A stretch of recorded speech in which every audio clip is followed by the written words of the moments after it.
A Werewolf Shifter Romance, written by Amelia Hart. Chapter 1. Chains and Instinct. The curse had been slowly killing the kingdom of Greymont for 3 years, and Alpha King Calder had watched every agonizing moment of its descent. He stood at the window of his study, hands braced against the stone frame, staring out at gardens that had once bloomed with wild roses and night-flowering jasmine. Now they were a wasteland of brittle stems and cracked earth, a graveyard of beauty that matched the growing emptiness inside him. Beyond the castle walls, his territory stretched into the distance, forests that had turned skeletal, rivers running shallow and muddy where they had once run clear. The reports came daily, each one worse than the last. Another child born too weak to shift, another elder who couldn't hold their wolf form anymore. Crops withering despite desperate attempts to coax life from poisoned soil. His people were dying by degrees, and he could do nothing to stop it.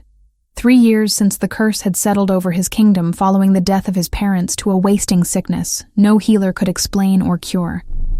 3 years since he had taken the throne with the weight of a dying realm on his shoulders. 3 years of searching for answers, consulting every text in the royal archives, sending messengers to distant pacts, seeking counsel from anyone who might know how to break a curse that seemed woven into the very fabric of the land itself. The prophecy was known to everyone in the kingdom, passed down through generations like a fairy tale told to comfort children in dark times. An Omega born under a blood moon would come to break the curse during the next eclipse. It was vague, frustratingly incomplete, more hope than actual guidance. The original scroll containing the full prophecy had been lost generations ago, leaving them with only fragments of knowledge and a desperate kind of faith. The next eclipse was in 5 days. Calder had no Omega, no savior, no miracle waiting to manifest. His wolf stirred restlessly beneath his skin, pacing and snarling at shadows. It had been growing worse over the past weeks, an agitation that made him short-tempered and unable to sleep properly. He'd chalked it up to stress, to the approaching eclipse, and the knowledge that he was failing his people. But today the restlessness had become almost unbearable. A constant crawling sensation under his skin, a pull he couldn't identify or understand. A knock at the door interrupted his dark thoughts. "Enter," he called, not turning from the window. "Your Majesty." The voice belonged to Evander, his beta. Loyal Evander, who had served at his side for 10 years, who had been his father's trusted advisor before him. "The council is gathering for the eclipse preparations meeting." Calder finally turned. Evander stood in the doorway, immaculately dressed as always, dirty blonde hair perfectly arranged, ice blue eyes calm and steady. Everything about the man radiated competence and control, which was why Calder trusted him as much as he trusted anyone. "I'll be there shortly," Calder said, running a hand through his dark hair. It had grown longer than he usually kept it, brushing his shoulders now, but he hadn't bothered with a trim. Vanity seemed pointless when his kingdom was dying. Evander hesitated. "Sire, are you well? You seem distracted." "I'm fine." The lie came easily. Kings didn't admit to feeling lost or uncertain, even to those closest to them, especially not 5 days before an eclipse that might be their last hope. "Just tired, of course." Evander's expression was sympathetic but unreadable. He'd always been good at that, showing just enough emotion to seem genuine without ever revealing what he truly thought. "I'll let the council know you're on your way." He left, closing the door quietly behind him. Calder stood alone in his study for another moment, trying to wrestle his wolf back under control. The agitation was getting worse, not better. His wolf wanted something, was searching for something, but Calder had no idea what. It was maddening. Finally, he forced himself to move, striding out of his study and through the castle corridors toward the council chamber. Servants bowed as he passed, their faces drawn and worried. Everyone in the castle reflected the sickness of the land, growing thinner and more anxious as the curse tightened its grip. The council chamber was in the eastern wing, a large room with high ceilings and tapestries depicting the history of Greymont's wolf shifters. 12 council members sat around the long table, alphas from various territories within his kingdom, all of them looking as exhausted and desperate as Calder felt. He took his seat at the head of the table. "Report," he said simply. Lord Hadrian, an older alpha from the southern territories, spoke first. The harvest continues to fail, Your Majesty. We've lost another quarter of the wheat crop this week. If this continues, we'll face serious food shortages by winter. Lady Vivian, who oversaw the northern forests, added, "The game has nearly disappeared from the hunting grounds. Our wolves are too weak to chase what little remains. We're relying almost entirely on preserved stores now." The reports continued, each one painting the same bleak picture. Calder listened to all of it, his jaw tight, his wolf snarling and pacing beneath his skin. He tried to focus on the words, on the logistics they needed to discuss. But that strange pull was intensifying, becoming impossible to ignore. It felt like something was calling to him, pulling him in a specific direction. Evander was speaking now, discussing security preparations for the eclipse gathering they'd planned in the castle gardens. The words washed over Calder without really registering. His attention had narrowed to that insistent tug, that inexplicable need to move, to follow, to find. His wolf was going insane inside him, clawing and howling. Calder stood abruptly, cutting off whatever Lord Hadrian had been saying mid-sentence. All eyes turned to him in surprise. "Your Majesty?" Evander's voice held a note of concern. "Is something wrong?" "I need to step out," Calder said, already moving toward the door. He couldn't explain it, couldn't justify it, but every instinct he had was screaming at him to follow that pull. "Continue without me." He didn't wait for a response, didn't acknowledge the confused looks from his council members. He strode out of the chamber and into the corridor, letting his wolf guide him. The agitation that had been building for weeks suddenly had direction, purpose. His feet carried him through hallways he'd walked 1,000 times, but he wasn't consciously choosing his path. His wolf was in control now, following something Calder couldn't see or smell, but could feel with absolute certainty. The pull led him to the residential wing where his highest-ranking court members had their chambers, toward Evander's apartment specifically. That should have struck him as strange, but his wolf was too focused, too intent on whatever it sensed. Calder walked faster, his heartbeat accelerating. Something was here, something important. Something that made his wolf howl with recognition, even though Calder himself didn't understand what he was responding to. He turned the corner into the corridor leading to Evander's chambers and stopped. His beta stood outside his own door, and the expression on Evander's face was the first time in 10 years that Calder had seen the man look genuinely rattled. "Your Majesty," Evander said, his voice carefully controlled but with an edge of tension underneath. "I wasn't expecting you to follow. Is something wrong?" "Everything. Nothing." Calder didn't know how to answer, because he didn't know what was happening to him, only that he needed to be here, needed to find whatever his wolf was desperately seeking. "I need to check your chambers," Calder heard himself say. Evander's expression flickered, just for a second, with something that might have been panic, before his usual mask of calm competence slid back into place. "Of course, sire, though I'm not sure what you're looking for. Is there a security concern?"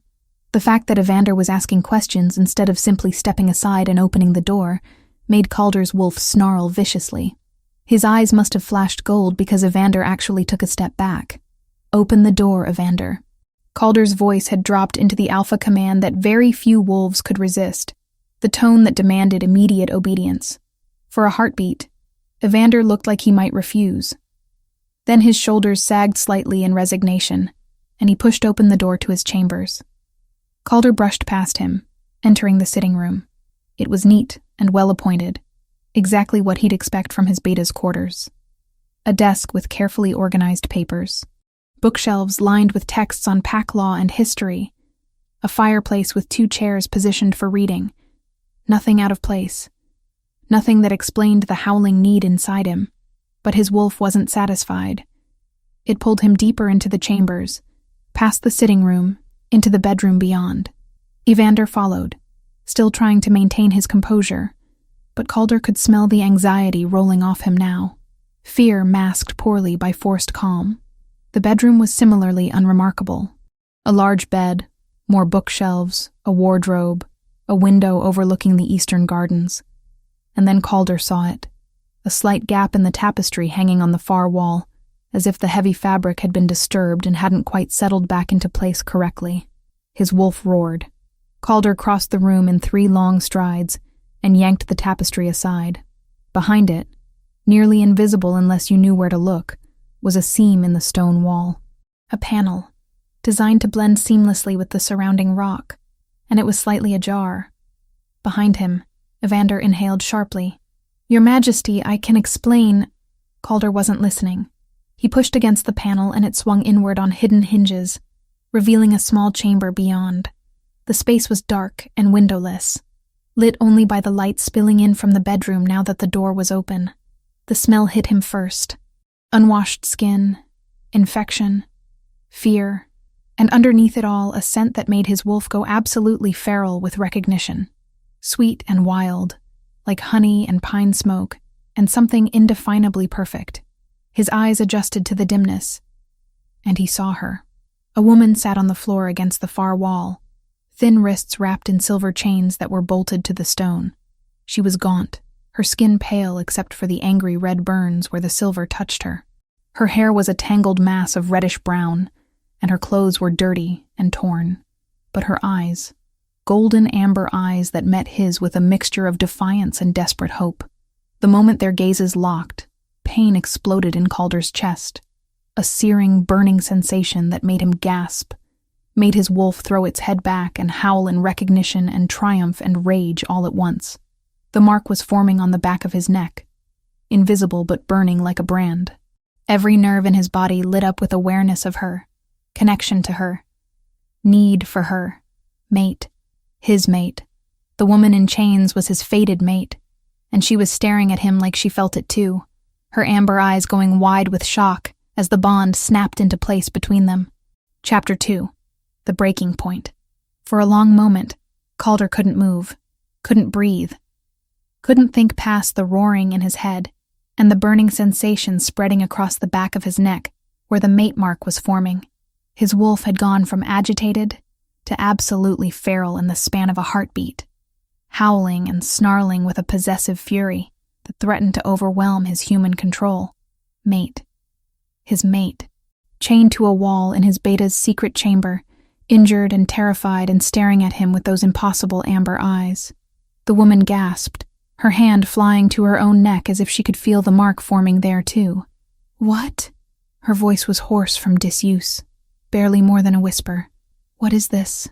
She could feel it, the bond snapping into place between them, invisible but undeniable, a connection that rewrote everything Calder thought he knew about his life in the space of seconds.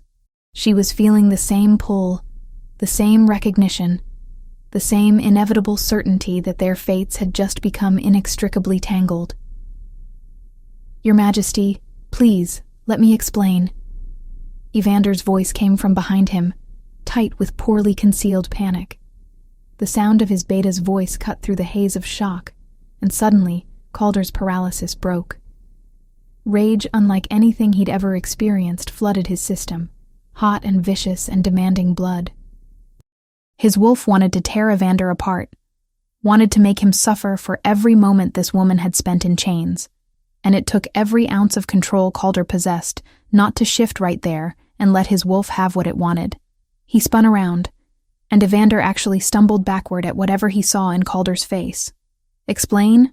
Calder's voice came out as a low growl, his eyes flashing gold as his wolf pressed close to the surface.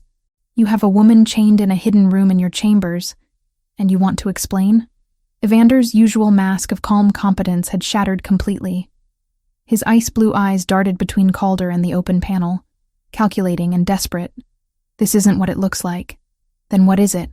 Calder took a step toward him, his hands clenched into fists at his sides. He could feel his claws threatening to extend, his wolf snarling for release. "Tell me why my mate is chained to your wall." The word hung in the air between them. Mate.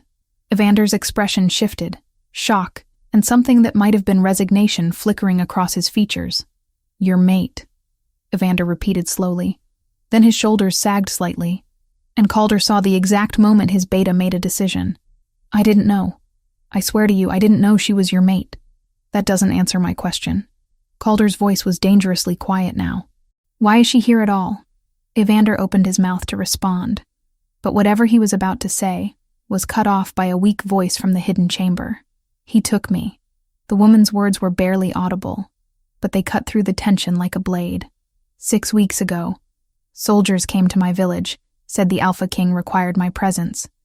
I thought I was being summoned for some official purpose. Instead, he brought me here, locked me in this room. I haven't seen daylight since. 6 weeks. Calder's wolf howled with fury. His mate had been imprisoned in his own castle for 6 weeks, and he'd had no idea. The betrayal of it, the violation, made him want to destroy something.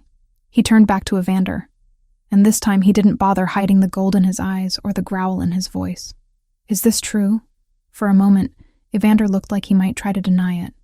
Then something in his expression hardened, shifted from panic to cold calculation. Yes. I took her from the village of Millbrook. She fits the description from the prophecy. Born during a blood moon eclipse, the crescent mark, the amber eyes. I thought I was doing what was necessary for the kingdom. Necessary? Calder barely recognized his own voice.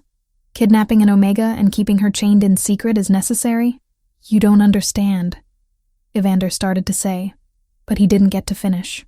Because Calder's wolf had finally had enough of talking. Evander must have seen it coming in Calder's eyes, because he turned and bolted for the door. He was fast, beta fast, but Calder was faster. He caught Evander before he'd made it 3 steps, grabbing him by the back of his jacket and hauling him backward with enough force to slam him against the wall. Evander twisted in his grip, and suddenly there was a knife in his hand, appearing from some hidden sheath. He slashed upward in a desperate arc, aiming for Calder's throat. Calder caught his wrist mid-strike, squeezing until he felt bones grind together. Evander cried out in pain, and the knife clattered to the floor. You dare, Calder snarled, his wolf so close to the surface now that his voice was barely human. You dare raise a weapon against your Alpha King? Evander's face had gone white, but there was a manic kind of defiance in his eyes. You don't understand what's at stake. The eclipse is in 5 days. 5 days. And if we don't break the curse, the kingdom dies. I found the answer. I found the way to save everyone. But you're too bound by your precious honor to do what needs to be done. What are you talking about? Calder demanded, tightening his grip. His other hand had moved to Evander's throat. Not squeezing yet, but making the threat clear. The prophecy, Evander gasped out. I found the rest of it. The part that was lost. There are 2 ways to break the curse. 2 ways, but only one that guarantees success. Before Calder could respond, before he could demand more answers, the sound of running footsteps echoed in the corridor outside. His roar when he'd confronted Evander must have carried, because suddenly the doorway was filled with guards, their weapons drawn, their eyes wide as they took in the scene, their Alpha King with his hands on his beta's throat, the hidden chamber visible behind them, the woman in chains. Seize him, Calder commanded, releasing Evander and stepping back. His wolf wanted to finish this personally, wanted blood and vengeance, but his human mind knew that wouldn't serve anyone. This required justice, not rage. Take him to the dungeons. Triple guard. No one goes in or out without my direct order. If he escapes, I'll have the heads of everyone responsible. The guards moved immediately, grabbing Evander's arms and wrenching them behind his back. To his credit, the beta didn't struggle. He just stared at Calder with an expression that might have been regret, or might have been contempt. It was impossible to tell. You're making a mistake, Evander said, as the guards hauled him toward the door. Ask her about the prophecy. Ask her what she's really meant for. You'll see. You'll understand why I did this. Take him away, Calder ordered, not wanting to hear another word from the man who had been his most trusted advisor and had betrayed that trust in the worst possible way. The guards dragged Evander out. Calder stood there breathing hard, trying to wrestle his wolf back under control. Every instinct he had was screaming at him to go to his mate, to get her out of those chains, to hold her and reassure her, and make absolutely certain she was real and safe and his. But he forced himself to wait until the sounds of the guards taking Evander away had faded completely, forced himself to take several long breaths and push down the rage and possessiveness until he could think clearly again. Then he turned back to the hidden chamber. The woman was still sitting against the wall, her eyes wide and fixed on him. She looked fragile, breakable, with her thin frame and the way her hands trembled slightly where they rested in her lap. But there was strength in the set of her jaw, in the way she met his gaze without flinching. Calder approached slowly, carefully, the way he might approach a wounded animal. His wolf was howling at him to move faster, to claim her, to mark her. But his human side knew she had to be terrified. She'd been imprisoned for 6 weeks. She had no reason to trust him, mate bond or not. "I'm not going to hurt you," he said softly, kneeling down so he was at her eye level rather than looming over her. "I swear to you, you're safe now." She studied his face, those amber eyes searching for something. "You're the Alpha King," she said. It wasn't a question. "Yes. My name is Calder." He kept his voice gentle, non-threatening. "What's yours?" "Rhiannon." Her voice was still hoarse, but stronger than before. "Are you really going to let me go?" The question made his chest tighten. "Yes, immediately." "These chains." He reached for the silver shackles around her wrists, and she flinched back instinctively. He froze. "I need to remove them. They're hurting you." Rhiannon hesitated, then slowly extended her arms. The skin beneath the silver was raw and blistered, the burns obviously infected. Calder's wolf snarled at the sight, at the evidence of her suffering. Silver was one of the few things that could seriously harm a shifter, and prolonged contact could be agonizing. The fact that she'd endured this for weeks without breaking spoke to a core of strength that belied her fragile appearance. Calder examined the shackles. They were locked, but the mechanism was simple. He could break them easily, but he'd have to be careful not to hurt her in the process. "This might be uncomfortable," he warned. "I'm going to break the locks. Try to stay still." Rhiannon nodded, her jaw set with determination. Calder gripped the first shackle on either side of the lock and pulled. His strength was considerable even in human form, and the metal shrieked in protest before the lock mechanism snapped. He carefully pried the shackle open and removed it from her wrist, revealing the full extent of the damage beneath. The burns were deep, weeping, angry red wounds that had clearly been festering for days, if not weeks. The sight of them made rage surge through him again, fresh and hot. He moved to the second shackle and broke it the same way, then the ones around her ankles. When the last piece of silver fell away, Rhiannon sagged forward slightly, as if she'd been holding herself rigid and could finally relax. "Can you stand?" Calder asked. She tried, pushing herself up the wall, but her legs gave out almost immediately. Calder caught her before she could fall, his hands gentle on her arms, despite the desperate need his wolf felt to pull her close and never let go. "I've got you," he said. "I'm going to carry you out of here. Is that all right?" Rhiannon looked at him for a long moment, and he could see the internal struggle playing out behind her eyes. She didn't know him, had no reason to trust him beyond the mate bond she was undoubtedly feeling, but probably didn't understand. But she was also clearly too weak to walk on her own, and staying in this hidden prison wasn't an option. Finally, she nodded. Calder slipped one arm under her knees, and the other around her back, lifting her as carefully as he could. She weighed almost nothing, far too light, evidence of weeks of inadequate food and water. His wolf rumbled with protective fury. Rhiannon's head lolled against his shoulder as he carried her out of the hidden chamber, through Evander's bedroom, and out into the corridor. More guards had gathered there, their faces shocked as they saw their Alpha King carrying an injured woman in his arms. "Summon the royal healer," Calder commanded. "Have her meet me in my private chambers immediately.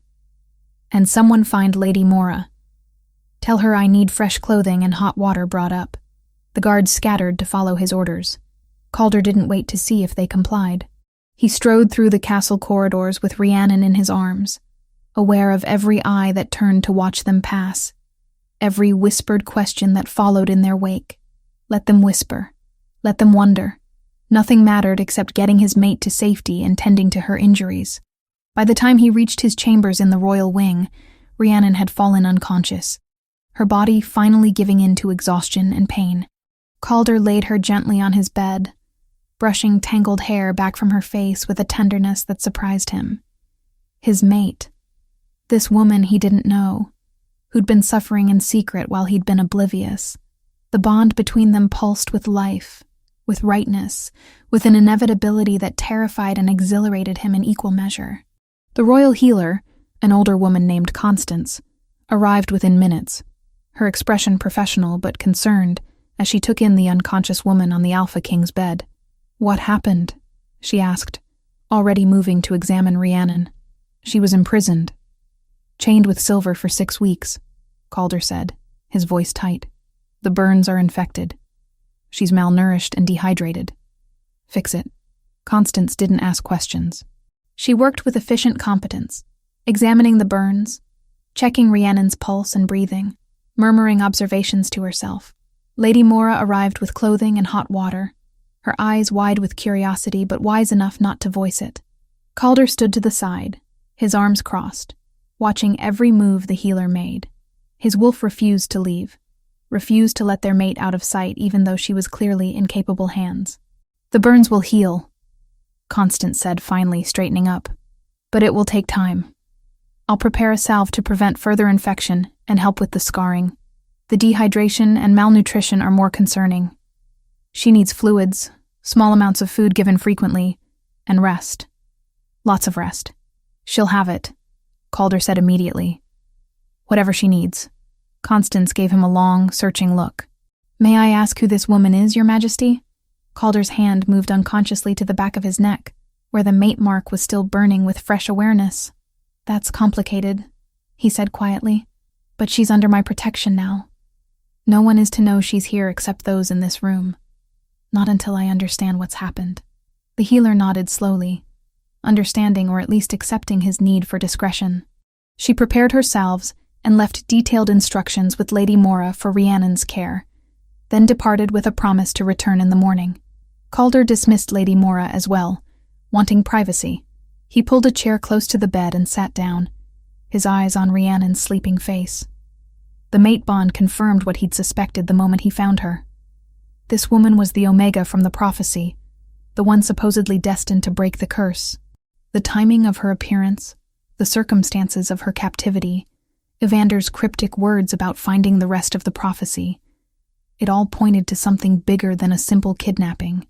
But right now, in this moment, Calder didn't care about prophecies or curses or the fate of the kingdom. Right now, all that mattered was the woman sleeping in his bed, her breathing finally even and peaceful, her pain temporarily eased, his mate, and he would burn down his own kingdom before he let anyone hurt her again. Chapter 3. Fractured Trust. Rhiannon woke slowly, awareness returning in layers. First came the sensation of softness beneath her, so different from the cold stone floor she'd grown accustomed to that her eyes flew open in alarm. Then came the warmth, the clean smell of lavender and cedar, the way light filtered through gauzy curtains across a room that was larger than the entire cottage where she'd grown up. Panic seized her chest. This wasn't the hidden chamber. Where was she? She tried to sit up and immediately regretted it, as pain lanced through her wrists and ankles where the silver had burned her. A soft gasp escaped her lips before she could stop it. "Easy." A deep voice came from somewhere to her left, and Rhiannon's head snapped toward the sound. The Alpha King sat in a chair beside the bed, his dark hair loose around his shoulders, his brown eyes fixed on her with an intensity that made her want to simultaneously move closer and flee. He looked exhausted, lines of strain around his eyes and mouth, and she had the distinct impression he'd been sitting there watching her sleep for some time. The memory of what had happened came flooding back, the hidden door opening, those eyes meeting hers. The sudden, overwhelming sensation that had exploded through her chest, the burning at the base of her neck, the inexplicable certainty that this man was important in a way she couldn't begin to understand. "Where am I?" Her voice came out rough and uncertain. "My private chambers," he said, making no move to stand or approach. "You're safe here, I promise."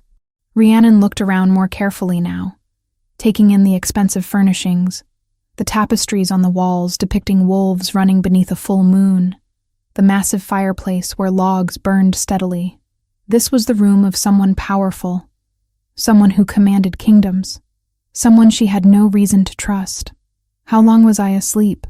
she asked, pulling the silk sheets up higher, even though she was still fully dressed in her dirty, torn clothing. Through the night, and most of the day. It's late afternoon now. Calder's voice remained gentle, as if he were afraid of spooking her. The healer said you needed rest. Your body has been through an ordeal. That was putting it mildly. 6 weeks in that darkness. 6 weeks of silver burning her skin. 6 weeks of wondering if anyone would ever find her, or if she'd simply die in that hidden room and no one would ever know. What happened to Evander? The name tasted bitter on her tongue. He's in the dungeons, under heavy guard. Something dark flickered across Calder's expression. He won't hurt you again. I swear it. Rhiannon studied him. This stranger who looked at her like she was precious, like she mattered. Why do you care? You don't know me. Calder was quiet for a moment, his hand moving unconsciously to the back of his neck. You felt it yesterday, didn't you? When our eyes met. Heat flooded her face because yes, she'd felt it. That inexplicable pull. The burning sensation. The way every nerve in her body had suddenly become aware of him in a way that made no sense. I don't understand what it was, she admitted quietly. It's called a mate bond. Calder leaned forward slightly, his elbows on his knees, his expression serious but not unkind. In our world, shifters sometimes recognize their fated mate, the one person they're meant to be with. When two mates meet, a bond forms between them. It's rare, but when it happens, it's unmistakable. Rhiannon's breath caught. Are you saying we're mates? Yes. He said it simply, without drama or pressure. I know this must be overwhelming. You've been through trauma. You're injured and exhausted. And now a stranger is telling you that fate has bound you to him. I'm not asking anything of you. I just wanted you to understand what you're feeling. She didn't know what to say to that. Part of her wanted to deny it, to reject the very idea that her fate could be decided by some mystical force she'd never believed in. But she couldn't deny what she'd felt. What she was still feeling even now. A pull toward this man. A sense of rightness that terrified her precisely because it was so strong. I spent 6 weeks as a prisoner, Rhiannon said, her voice harder now. 6 weeks chained by someone in a position of authority who claimed to be acting for the kingdom's good. Why should I trust another alpha? Why should I believe any of this isn't just another prison with prettier walls? The words came out harsher than she'd intended. But she needed him to understand. Needed him to see that she wasn't going to simply accept this bond or his protection without question. To her surprise, Calder nodded slowly. You're right not to trust me. I've done nothing to earn it. My own beta imprisoned you in my castle for 6 weeks, and I had no idea. That's a failure on my part, and I don't expect you to overlook it. He paused, something vulnerable crossing his features. I'm not asking you to accept the mate bond. I'm not asking you to stay if you don't want to. I just need to understand what happened. Will you tell me your story? The request was so simple, so free of demand or pressure, that Rhiannon felt some of her defensive walls crack slightly. What do you want to know? She asked. Everything. Start wherever feels right. Rhiannon took a slow breath, gathering her thoughts. I'm from Millbrook, a small village about 3 days' ride from here. I lost my parents when I was 5 years old. Rogues attacked during the night. My mother hid me in a root cellar before they... Her throat tightened. Even 19 years later, the memory had edges that cut. The village found me the next morning. After that, the community raised me, but especially Edith, the local healer. She took me in, taught me about herbs and how to care for sick animals. You're a healer? Calder asked. Not exactly. I don't have any real power, nothing magical. But I've always had a way with animals. Sick ones, injured ones, even wild creatures that should have been afraid of people. They'd calm when I was near, let me touch them, help them. Edith said I had a gift, but it was subtle, nothing dramatic. Calder was watching her intently now, and she had the sense he was cataloging every detail. Go on. 6 weeks ago, soldiers came to Millbrook, led by Evander, though I didn't know his title at the time. He said the Alpha King required my presence, that I was needed for important matters concerning the kingdom. He was polite, official. I thought I was being summoned for some legitimate purpose, maybe to help with sick wolves or something related to my work with Edith. Her hands clenched in the sheets as the memory sharpened. The moment we arrived at the castle, everything changed.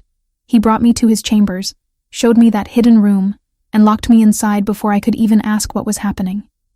He put those silver chains on me himself. Rhiannon could still remember the burning, the shock of pain, as the metal touched her skin.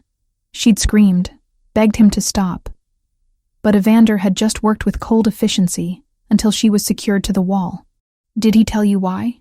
Calder's voice had gone very quiet, very controlled, but she could see the rage simmering beneath the surface. Only that it was necessary. That I was important to some prophecy. And this was to keep me safe until the time was right. He visited every day, brought minimal food and water, but he never explained what he actually intended to do with me. She met Calder's eyes. I tried to escape. So many times. But the silver was too painful, and I was getting weaker every day. Silence fell between them. Calder's jaw was tight, his hands clenched into fists where they rested on his knees. "I'm sorry," he said finally. "I'm sorry that happened to you in my castle, under my nose, by someone I trusted." There are no words adequate for that kind of betrayal. Rhiannon didn't know how to respond to that, so she simply nodded. "I need to speak with Evander again," Calder said, standing. "There's more to this than simple kidnapping. He mentioned a prophecy. Mentioned that he found the rest of some text. I need to know what he knows. Will you hurt him?" The question came out before Rhiannon could stop it. Calder looked at her, and for a moment she saw the predator beneath the careful control. "I want to. Every instinct I have is screaming to tear him apart for what he did to you. But no. I'll get answers first. Justice, not vengeance." He moved toward the door, then paused. "Will you still be here when I return? Or would you prefer to leave?" It was the fact that he asked, that he gave her the choice, that made Rhiannon say, "I'll be here. I want answers too." Calder nodded once and left. Rhiannon sat alone in the enormous bed, her mind racing. A mate bond, a prophecy, a beta who had imprisoned her for reasons she still didn't fully understand. It felt like she'd fallen into someone else's story, some grand tale of destiny and magic that had nothing to do with the simple healer's apprentice from Millbrook, who just wanted to live quietly and help where she could. But the burning sensation at the base of her neck said otherwise. Whatever this was, she was in it now. An hour later, Calder returned, and he wasn't alone. 2 guards flanked him, and between them, his hands bound in iron, was Evander. The beta looked worse than Rhiannon remembered. His usually immaculate appearance had deteriorated, his hair disheveled, his clothing dirty, but his ice-blue eyes were still sharp, still calculating as they swept the room and landed on her. "Rhiannon," he said, almost conversationally, "I see you've recovered somewhat." "Good. Silence," Calder commanded, his voice carrying the weight of absolute authority. He gestured to a chair. "Sit." Evander sat, though his expression suggested he was humoring the Alpha King rather than obeying. The guards took positions on either side of the door. Calder remained standing, his arms crossed. "You said you found the rest of the prophecy." "Show me." "It's in my chambers. Hidden compartment in the desk." Evander's tone was almost bored. "Second drawer from the top, false bottom. You'll find a scroll fragment. Very old, very valuable. I acquired it from a monastery library 6 months ago." Calder nodded to one of the guards, who left immediately to retrieve it. They waited in tense silence until the guard returned several minutes later, carrying a yellowed piece of parchment sealed in a protective leather case. Calder opened the case carefully and removed the scroll fragment. His eyes scanned the text, and Rhiannon watched his expression shift from skepticism to shock to cold fury. "This can't be right," Calder said quietly. "But it is." Evander leaned back in his chair, looking almost pleased. "The prophecy everyone knows is only half the story. An Omega born under a blood moon can break the curse during the eclipse, yes. But the scroll specifies 2 methods. The first is voluntary union with her true mate under the eclipse moon. The bond between fated mates, sealed during the celestial event, generates enough power to shatter the curse. And the second?" Calder's voice was dangerously soft. "Ritual sacrifice." Evander said it without emotion, as if discussing crop yields. The Omega's life force, channeled correctly during the eclipse, transfers her inherent power to the one performing the ritual. That person then has the strength to break the curse and gain significant additional power in the process. Rhiannon felt the blood drain from her face. "You were going to kill me." Evander finally looked at her directly. "I was going to save the kingdom. The curse is killing us all slowly. Crops failing, children dying, our wolves weakening. The eclipse is in 3 days. 3 days to either save everyone or watch them continue to suffer. The sacrifice of one life to save thousands seemed a reasonable trade." "Reasonable?" Calder's voice cracked like a whip. "You kidnapped an innocent woman, chained her with silver, and planned to murder her, and you call that reasonable? I call it pragmatic."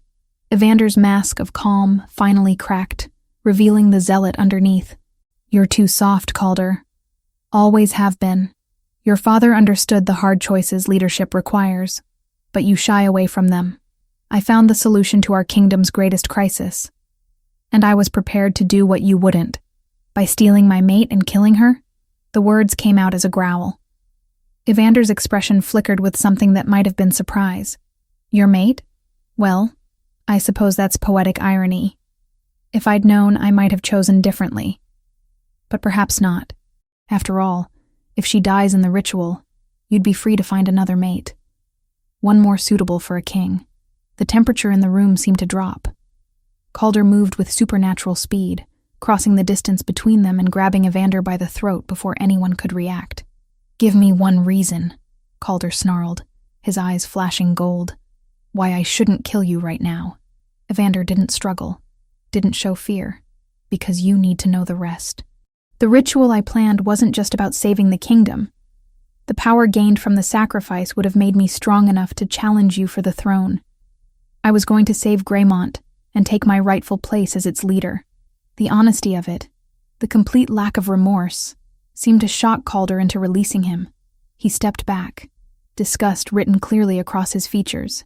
"You betrayed me for ambition, not loyalty to the kingdom, not some greater good.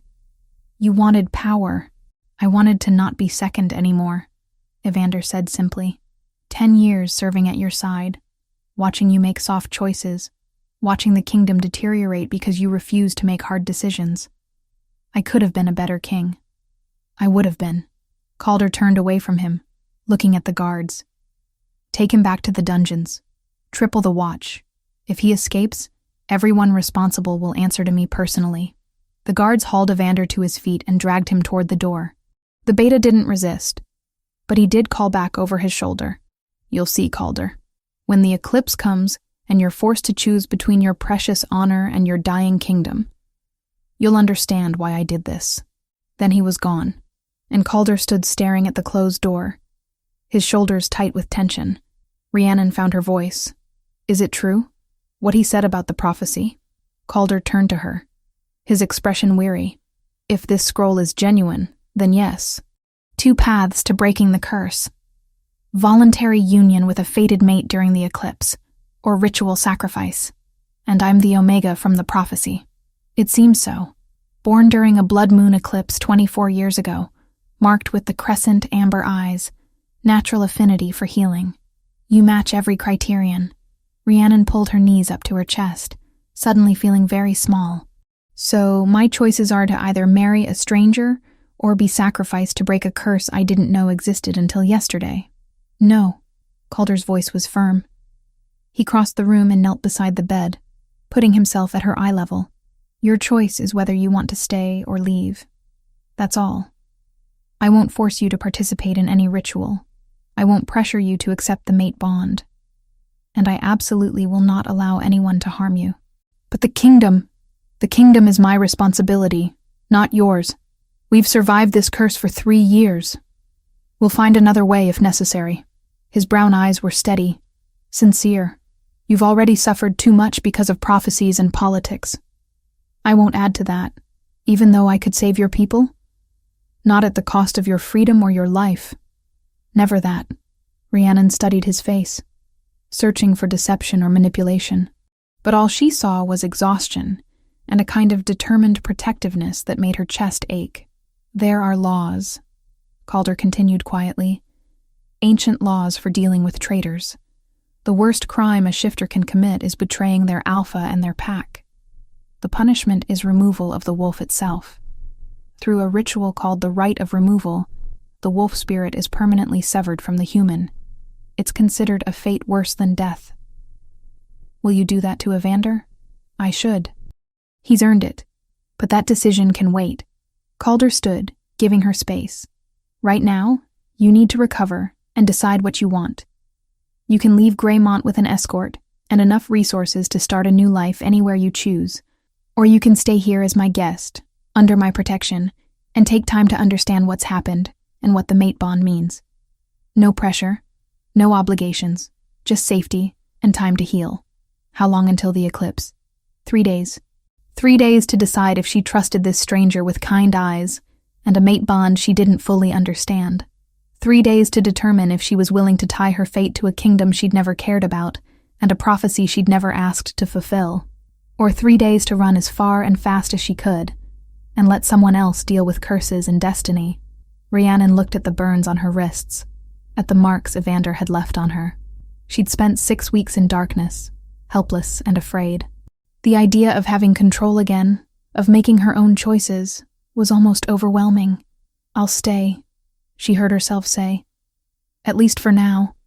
I want to understand what's happening, and she touched the back of her neck, where that strange burning sensation still pulsed faintly. I want to understand this bond. Something that might have been relief crossed Calder's face. Thank you. I'll have fresh clothing brought for you and food. Real food. As much as you can manage. The healer will return tomorrow to check your wounds, and if you need anything at all, just ask. He moved toward the door, then paused. For what it's worth, I'm glad you're staying. Not because of the prophecy or the curse, just because I'd like the chance to know you. Then he was gone, leaving Rhiannon alone with her thoughts, and a decision that felt far too large for her to carry. But she had 3 days. 3 days to figure out if destiny was real, if mate bonds could be trusted, and if she was brave enough to face an eclipse that might change everything. Chapter 4. Threads of Allegiance. Rhiannon woke to soft voices outside the chamber door, and the smell of fresh bread drifting through the room. Her body ached less than it had the day before. The burns on her wrists and ankles reduced to a dull throb, rather than the searing agony she'd endured for weeks. When she flexed her fingers, they responded without trembling. Progress. Small, but real. Lady Mora entered carrying a tray laden with food. Soft cheese, sliced apples, honey, and thick slices of bread still warm from the ovens. Behind her came Constance, the healer, her experienced eyes already assessing Rhiannon from across the room. Good morning, Constance said briskly. Let me see those wounds. Rhiannon extended her arms obediently, while the healer unwrapped the bandages and examined the healing burns. The older woman made approving sounds, nodding to herself as she applied fresh salve. Much better.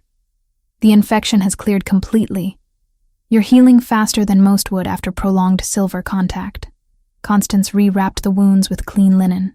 Keep eating, keep resting, and you'll be on your feet properly within another day. I feel stronger already, Rhiannon admitted. That's your wolf recovering. She took the brunt of the damage. Constance packed away her supplies. His Majesty asked me to tell you he'll return this afternoon. He's been in council meetings since dawn. After the healer and Lady Mora departed, Rhiannon ate slowly, savoring each bite. Real food, not the meager scraps Evander had brought. Her stomach protested the richness at first, but she forced herself to eat small amounts, knowing her body needed the nourishment. By the time Calder arrived in the early afternoon, she'd managed to dress herself in the clean gown Lady Mora had left, and was sitting in the chair by the window, watching the castle grounds below. You look better, he said from the doorway. She turned. He looked exhausted, dark circles under his eyes, his hair tied back hastily, as if he'd run his hands through it too many times during whatever meetings had consumed his morning. You look worse, she replied honestly. A ghost of a smile touched his mouth. Honest as always. He moved into the room, closing the door behind him. How do you feel? Like I might not fall over if I try to walk, which is an improvement. Would you like to test that theory? If you're up to it, I'd like to show you the castle. The real castle. not just these four walls. Rhiannon considered. The idea of leaving the safety of this room made her nervous, but she was also desperately curious about the kingdom she'd supposedly been prophesied to save. All right. But if I collapse dramatically, you're carrying me back. Fair agreement. They moved slowly through the corridors, Calder matching his pace to hers. Rhiannon was intensely aware of the people they passed. Servants who bowed, guards who straightened to attention, nobles who watched with barely concealed curiosity. She kept her chin up, refusing to shrink under their stares. "They're wondering who you are," Calder said quietly, as they descended a wide stone staircase. "What are you telling them?" "That you're under my protection. That's all anyone needs to know for now." They emerged into the great hall, and Rhiannon's breath caught. The space was massive, with high vaulted ceilings and tapestries depicting wolves running beneath full moons. Trestle tables lined the sides, and an enormous hearth dominated one wall, large enough to roast an entire deer. But it was the view through the far doors that truly captured her attention. Beyond them lay gardens, and even from here she could see they were struggling. "May I?" she asked, gesturing toward the doors. Calder led her outside. The gardens had once been beautiful. She could see the ghost of it in the layout, in the carefully planned paths and ornate trellises. Now, most everything was dead or dying. Withered rose bushes, cracked fountains, grass gone brown and brittle. The curse's fingerprints were everywhere. Yet here and there, stubborn life persisted. A patch of wild violets near a stone bench, moss clinging to the shaded side of a wall, one gnarled apple tree that still held a handful of green leaves. "My mother loved these gardens," Calder said softly. She could name every plant, knew which ones needed sun and which preferred shade. When the curse took hold, this was one of the first places to show it. Rhiannon moved between the dead flower beds, her fingers trailing over brittle stems. She closed her eyes, reaching out with that subtle sense Edith had helped her develop over years of working with injured animals. The land was muted, struggling to breathe, but underneath the oppression of the curse, she could feel a desperate desire to live, to grow, to flourish again. "It's not dead," she murmured, "just trapped, waiting." When she opened her eyes, Calder was watching her with an expression she couldn't quite read. "Can you feel the curse itself?" "Not exactly. I feel the absence it creates. Like something is smothering everything." She approached the lone apple tree and placed her palm against its rough bark. The connection was immediate, that faint pulse of life answering her touch. But this time, something else happened. The warmth at the back of her neck, where the mate mark burned, seemed to travel down her arm and into the tree. One of the wilted leaves near her hand lifted slightly, as if catching a breath of wind. Rhiannon pulled her hand back, startled. "Did you see that?" "I did." Calder stepped closer, examining the leaf. "What did you do?" "I don't know. At home, with animals. It was always small things. Calming a frightened dog, easing an old horse's pain. But this felt stronger, more intentional. Perhaps the mate bond is amplifying what was already there," Calder said thoughtfully. "Or you're stronger than you knew." Before Rhiannon could respond, rapid footsteps approached. A guard appeared, breathing hard, his face flushed. "Your Majesty. Urgent news from the dungeons." Calder's expression hardened. "What happened?" The prisoner Evander attempted to bribe one of the younger guards to pass a message. The guard reported it immediately. "We searched his cell and found evidence he'd been communicating with someone outside the dungeons. Coded messages, partially destroyed. Who?" The single word came out as a growl. "We're not certain yet, but based on the fragments we recovered, it appears to be Lord Percival and Lady Meredith. Possibly others." Calder's jaw tightened. "Assemble the council. I want every piece of that message reconstructed. Search Percival and Meredith's quarters immediately. If they're conspiring with Evander, I want to know the extent of it." The guard bowed and left at a run. Rhiannon's chest constricted. "He still has allies. So it seems." Calder turned to her, his eyes grave. "This changes things. If there's a faction supporting Evander's goals, they may try to act during the eclipse.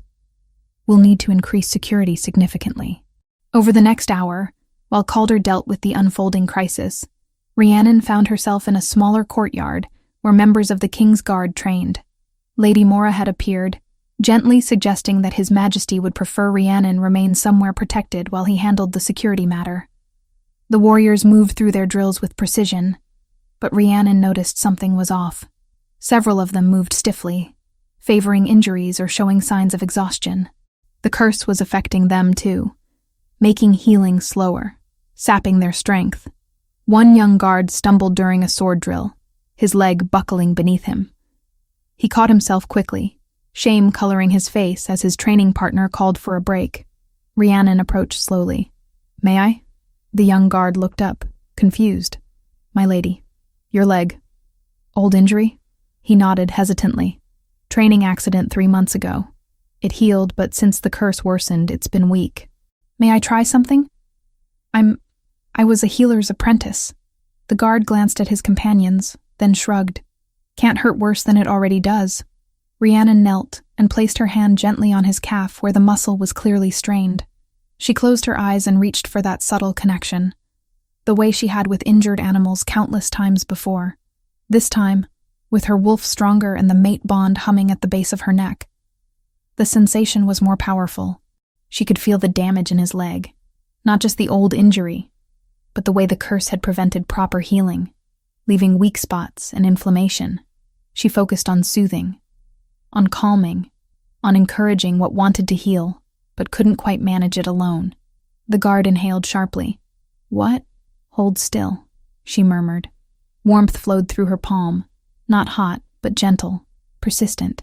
After several long moments, she released her hold and sat back, slightly dizzy. The guard stood carefully, testing his weight. His eyes widened. "It doesn't hurt. It's been 3 months, and it just doesn't hurt."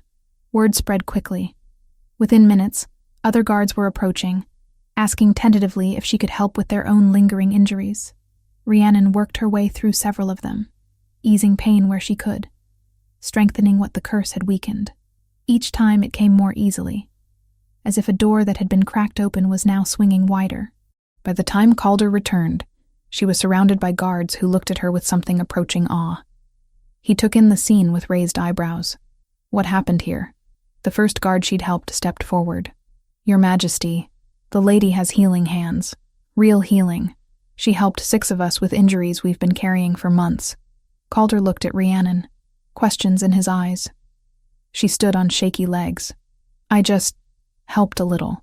Nothing dramatic." "Nothing dramatic?" one of the other guards echoed with a disbelieving laugh.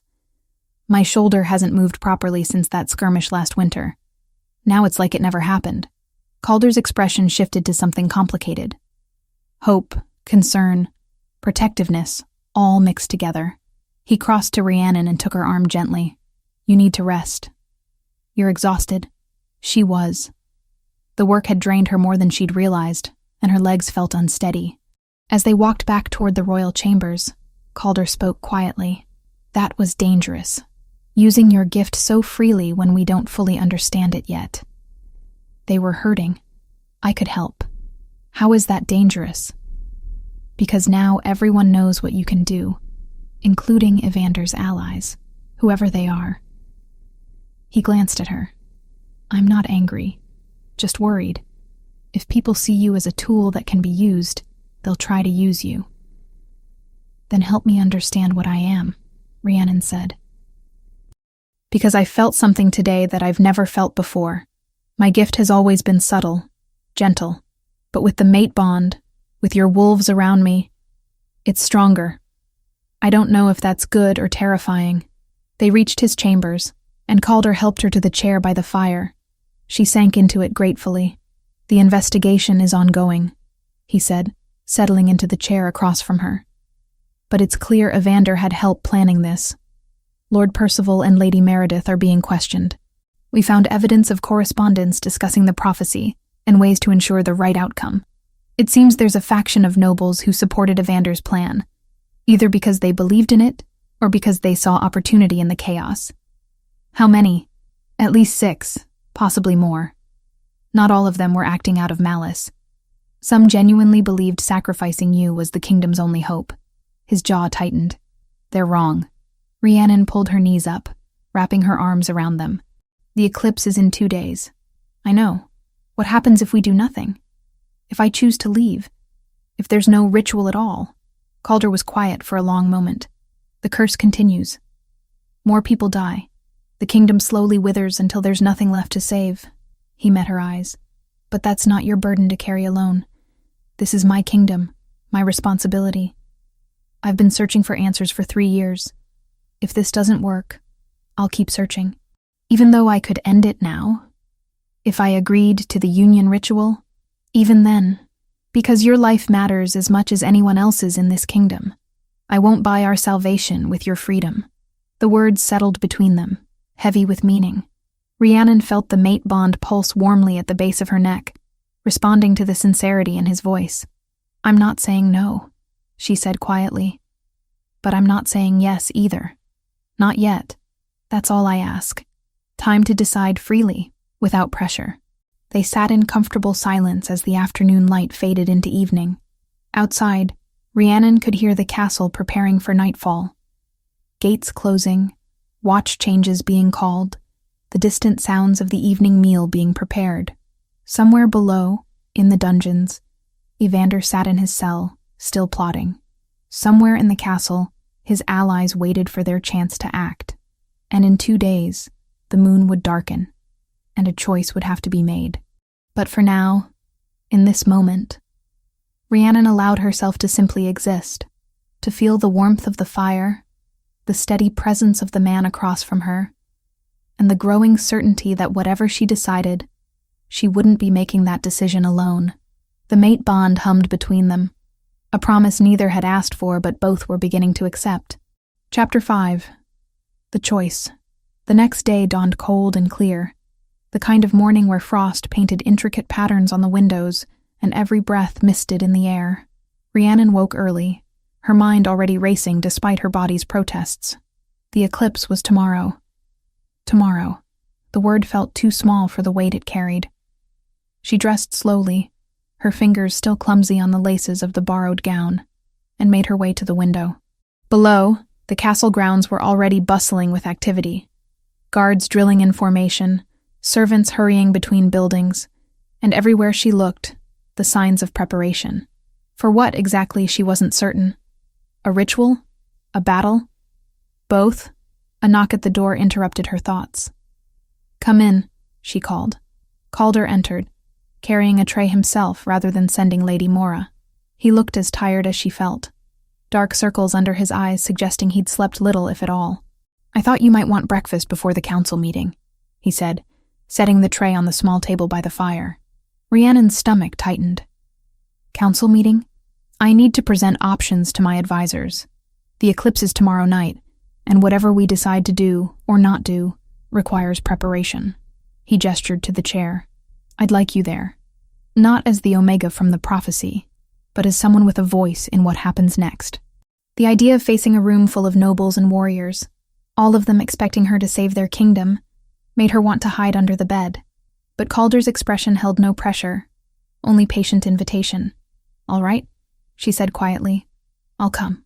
They ate in companionable silence, and then Calder led her through the castle corridors to a chamber she hadn't seen before.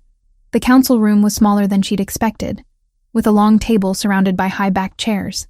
Tapestries depicting the history of Greymont covered the walls, and a fire crackled in the hearth. 12 people were already seated when they entered.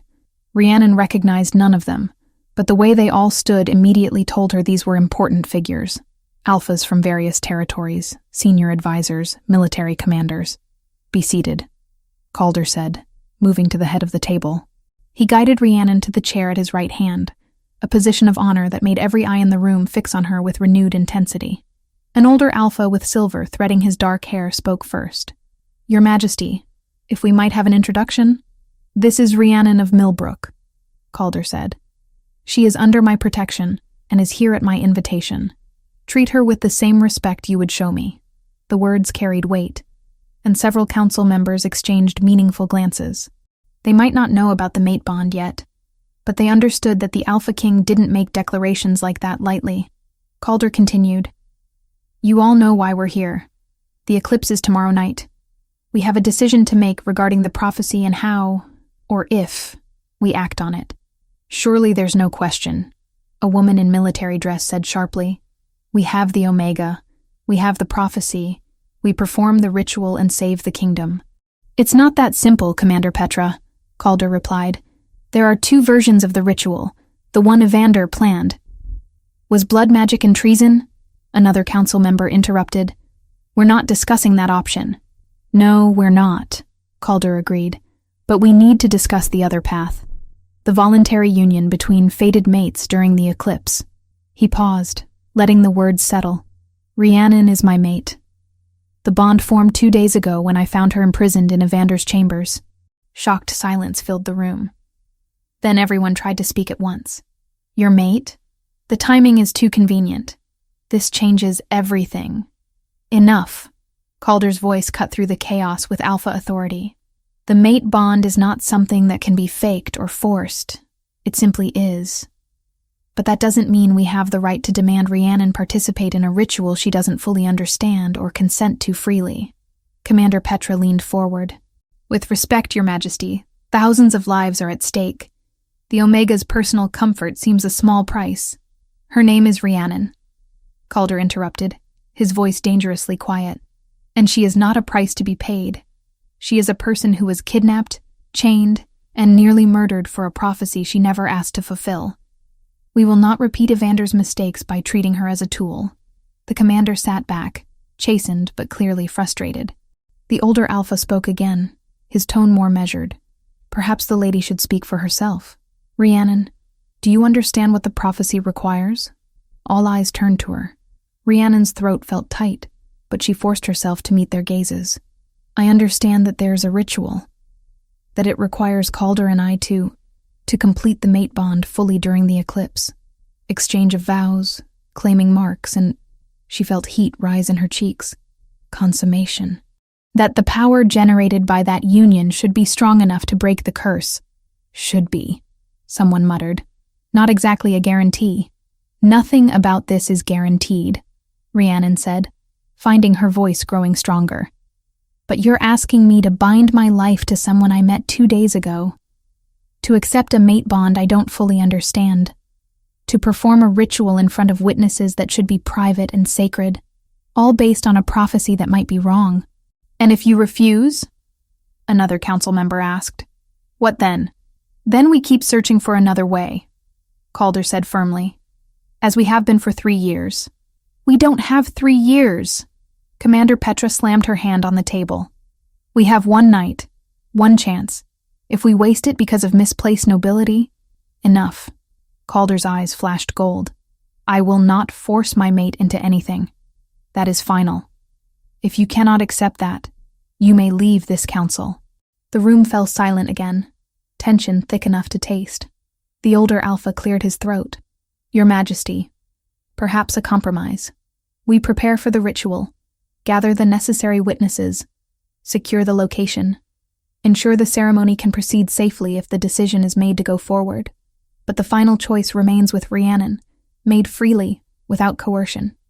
Does that seem reasonable? Calder looked at Rhiannon. What do you think? She appreciated that he asked, that he gave her agency even here, in front of his most powerful advisors. That seems fair. But I need time alone with Calder, to talk honestly, without an audience, before I can make any decision. Granted, the older alpha said. We'll prepare for every contingency. Your Majesty, we'll need details about security given Evander's allies are still at large. The meeting shifted to logistics, guard rotations, the location for the potential ritual, contingency plans if Evander's conspirators tried to interfere. Rhiannon listened, overwhelmed by the complexity of it all. This wasn't just about her and Calder. It was about an entire kingdom holding its breath, waiting to see if 2 strangers could save them. When the council finally dismissed, Calder took her arm gently. Come. There's somewhere private we can talk. He led her to a small chamber off the main library, clearly a reading room rarely used. Books lined the walls, and 2 comfortable chairs sat near a window that overlooked the gardens. He closed the door, and suddenly they were alone with the choice hanging between them. I'm sorry you had to sit through that, Calder said. moving to the window. Some of them see you as the answer to all our problems. They don't understand what they're asking. They're desperate, Rhiannon said. I can't blame them for that. No, but I can blame them for forgetting you're a person, not a prophecy. He turned to face her. Talk to me honestly. How do you feel about the mate bond? About me? The question was so direct it stole her breath. I don't know. I feel the pull. When you're near, something in me settles. When you touch me, even accidentally, it's like every nerve in my body wakes up. But I don't know if that's real or just magic, forcing me to feel something that isn't genuine. And if it is real, if the bond is showing you what could be, rather than forcing something false. Rhiannon moved to stand beside him at the window. Below, she could see the dead gardens, the struggling apple tree, the evidence of a kingdom in crisis. Then I'm terrified, because real feelings can hurt worse than magical ones. Real feelings mean I could lose something that actually matters. You're afraid of being hurt, Calder said softly. Aren't you? He was quiet for a long moment. Yes, I've been alone since my parents died, focused entirely on trying to save the kingdom, never allowing myself to want anything for myself. And then you appeared. And suddenly I want things I never let myself imagine. I want time to know you properly. I want to hear you laugh. I want to show you Greymont when it's healthy and whole. He stopped himself. But wanting isn't enough. You deserve choice. Rhiannon's chest ached. What if I said yes? What if I agreed to the ritual? Then we'd perform it together, and whatever happens afterward, I would spend the rest of my life making sure you never regretted that choice. And if I said no, then I'd help you leave Greymont safely, give you resources to start anywhere you wanted, and keep searching for another way to break the curse. His brown eyes held hers steadily. I would miss you. The mate bond doesn't just disappear because we ignore it, but I would respect your decision. You'd let me go, even though it might doom your kingdom? I'd let you go because keeping you against your will would doom me far worse than any curse. He reached out slowly, giving her time to pull away, and took her hand. The bond is real, Rhiannon. What I feel for you, even after only 2 days, is real. But real doesn't mean you owe me anything. It just means I'm asking you to consider what we could be, if you're willing to try. The warmth of his hand in hers sent that familiar electricity up her arm. The mate bond pulsed at the base of her neck, stronger now, insistent. Her wolf, which had been quiet and recovering for so long, stirred with longing. I'm afraid, she admitted. The last time I trusted someone in power, I ended up chained in a cell. I know, and I can't undo what Evander did to you. All I can do is show you, day by day, that I'm not him, that I will never be him. Calder's thumb traced gentle circles on the back of her hand. But if you need more time than we have, if tomorrow is too soon, then we find another way, even if that means the eclipse passes without us. Rhiannon closed her eyes, trying to sort through the tangle of emotions. Fear, hope, attraction, duty, desire, uncertainty. They all warred inside her, making it impossible to think clearly. Can I ask you something? She said finally. Anything. Do you believe in the prophecy? Really believe it? Calder considered. I believe something brought you here. Whether that's fate or chance or the moon goddess herself, I don't know. But I believe our bond is meant for something. Whether that something is saving the kingdom or just teaching me to care about more than duty, I'm not sure. But yes, I believe. Then I need to tell you what I feel, Rhiannon said, opening her eyes. I feel the bond. I feel drawn to you in ways that terrify me, because they're so intense. I look at you, and I see someone who could matter more than anyone ever has. But I also feel trapped, by the prophecy, by the timing, by the fact that an entire kingdom is depending on me to make a choice that should be mine alone. What would you choose if the kingdom wasn't watching, if it was just us? The question hit her squarely in the chest. What would she choose? She thought of Millbrook, of the quiet life she'd planned, of helping Edith with her healing work, of growing old in a place where everyone knew her name. That life felt safe, predictable, but when she looked at Calder, she saw something else. a future that was terrifying in its uncertainty, but also thrilling in its possibility, a mate who looked at her like she was precious, a man who'd rather lose his kingdom than force her hand. "I don't know," she whispered. "I need more time. Time we don't have." Calder nodded slowly. "Then let me make this easier. We prepare for the ritual. We go to the sacred grounds tomorrow night. And when the eclipse begins, I will ask you one more time. In that moment, with no council watching, no kingdom demanding, just you and me, I'll ask. And whatever you answer, I'll accept. Even if it means the curse continues, even then." The promise hung between them, heavy and honest. Rhiannon felt something in her chest ease, just slightly. Not the pressure disappearing entirely, but the suffocating weight of it lifting enough that she could breathe. "All right," she said. "We'll prepare, but I'm not promising anything beyond showing up. That's all I ask." He lifted her hand to his lips and pressed a kiss to her knuckles. The gesture was old-fashioned, courtly, and it sent heat racing through her veins. When he released her hand, she could still feel the phantom warmth of his mouth against her skin. They spent the rest of the day in careful preparation. Calder showed her the sacred grounds where the ritual would take place. An ancient stone altar in the castle gardens, carved with runes that predated Greymont itself. He explained what the ceremony would require, walking her through each step so there would be no surprises. As evening fell, they shared a quiet meal in his chambers. No grand feast, no formal dining hall, just the two of them, eating simple food and talking about inconsequential things. She told him about growing up in Millbrook, about Edith's terrible singing voice, and the time a wolf pup had gotten stuck in the well. He told her about learning to fight from his father, about the first time he'd shifted and accidentally destroyed his mother's favorite tapestry. For a few hours, they were just two people getting to know each other. The prophecy and the curse and the weight of tomorrow faded into background noise. When Rhiannon finally retired to bed, leaving Calder to his own chambers for propriety's sake, she lay awake, staring at the ceiling. The mate bond hummed steadily at the base of her neck, a constant reminder of the choice looming tomorrow. She thought of the struggling apple tree in the garden, of the way it had responded to her touch. She thought of the guards she'd helped, the way her power had flowed more freely than ever before. She thought of Calder's steady brown eyes, and the way he'd promised to accept whatever she decided. Tomorrow, the moon would darken. Tomorrow, she would stand at that ancient altar. Tomorrow she would have to choose.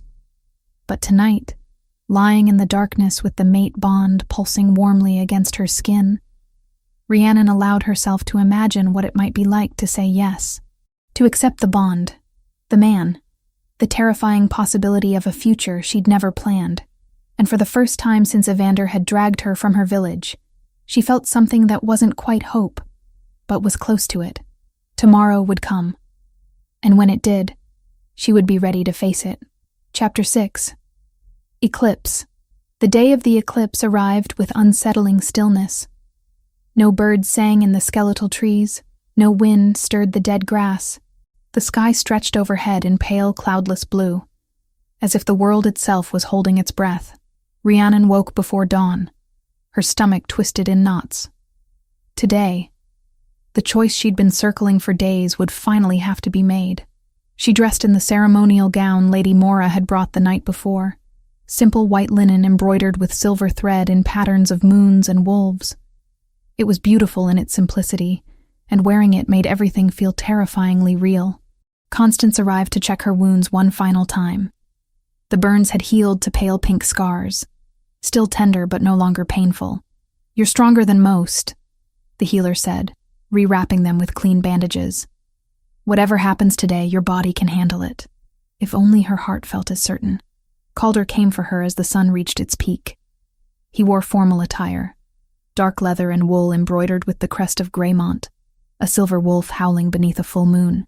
His dark hair was pulled back, revealing the sharp planes of his face and the exhaustion in his eyes. He looked like a king preparing for battle. "The sacred grounds are ready," he said quietly. "Guards are positioned throughout the gardens. My most trusted warriors. No one who showed any sympathy to Evander's cause. Do you think they'll try something? His allies?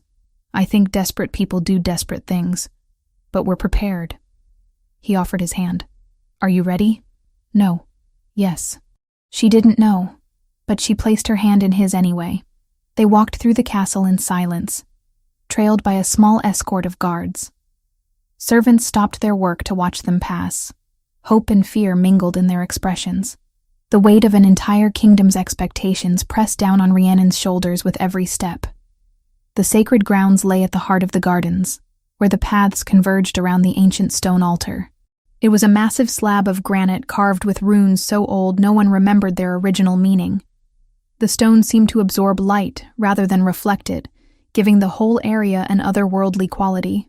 A small group waited there. The council members from yesterday, Commander Petra and her second-in-command, and perhaps a dozen guards forming a protective perimeter. Conspicuously absent were Lord Percival and Lady Meredith, still confined to their quarters under guard.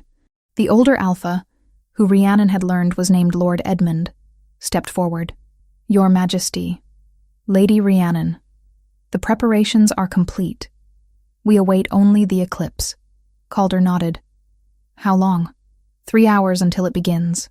Full totality should last approximately 7 minutes. 7 minutes to make a choice that would define the rest of her life. Rhiannon's breath came shallow and quick.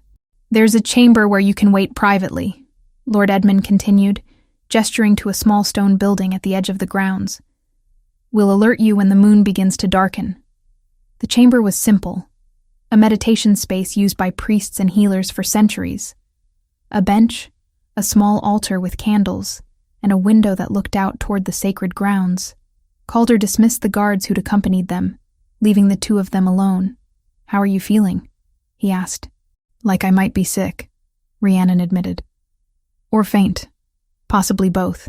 He managed a small smile. "That's fair." He moved to the window, looking out at the altar where they would stand, if she chose to go through with it. "I meant what I said yesterday. This is your choice. Right up until the last moment, you can walk away. And doom your kingdom. The kingdom will survive or it won't. But I will not build our future on your coercion." Rhiannon joined him at the window. Outside, the sun was beginning its slow descent toward the horizon.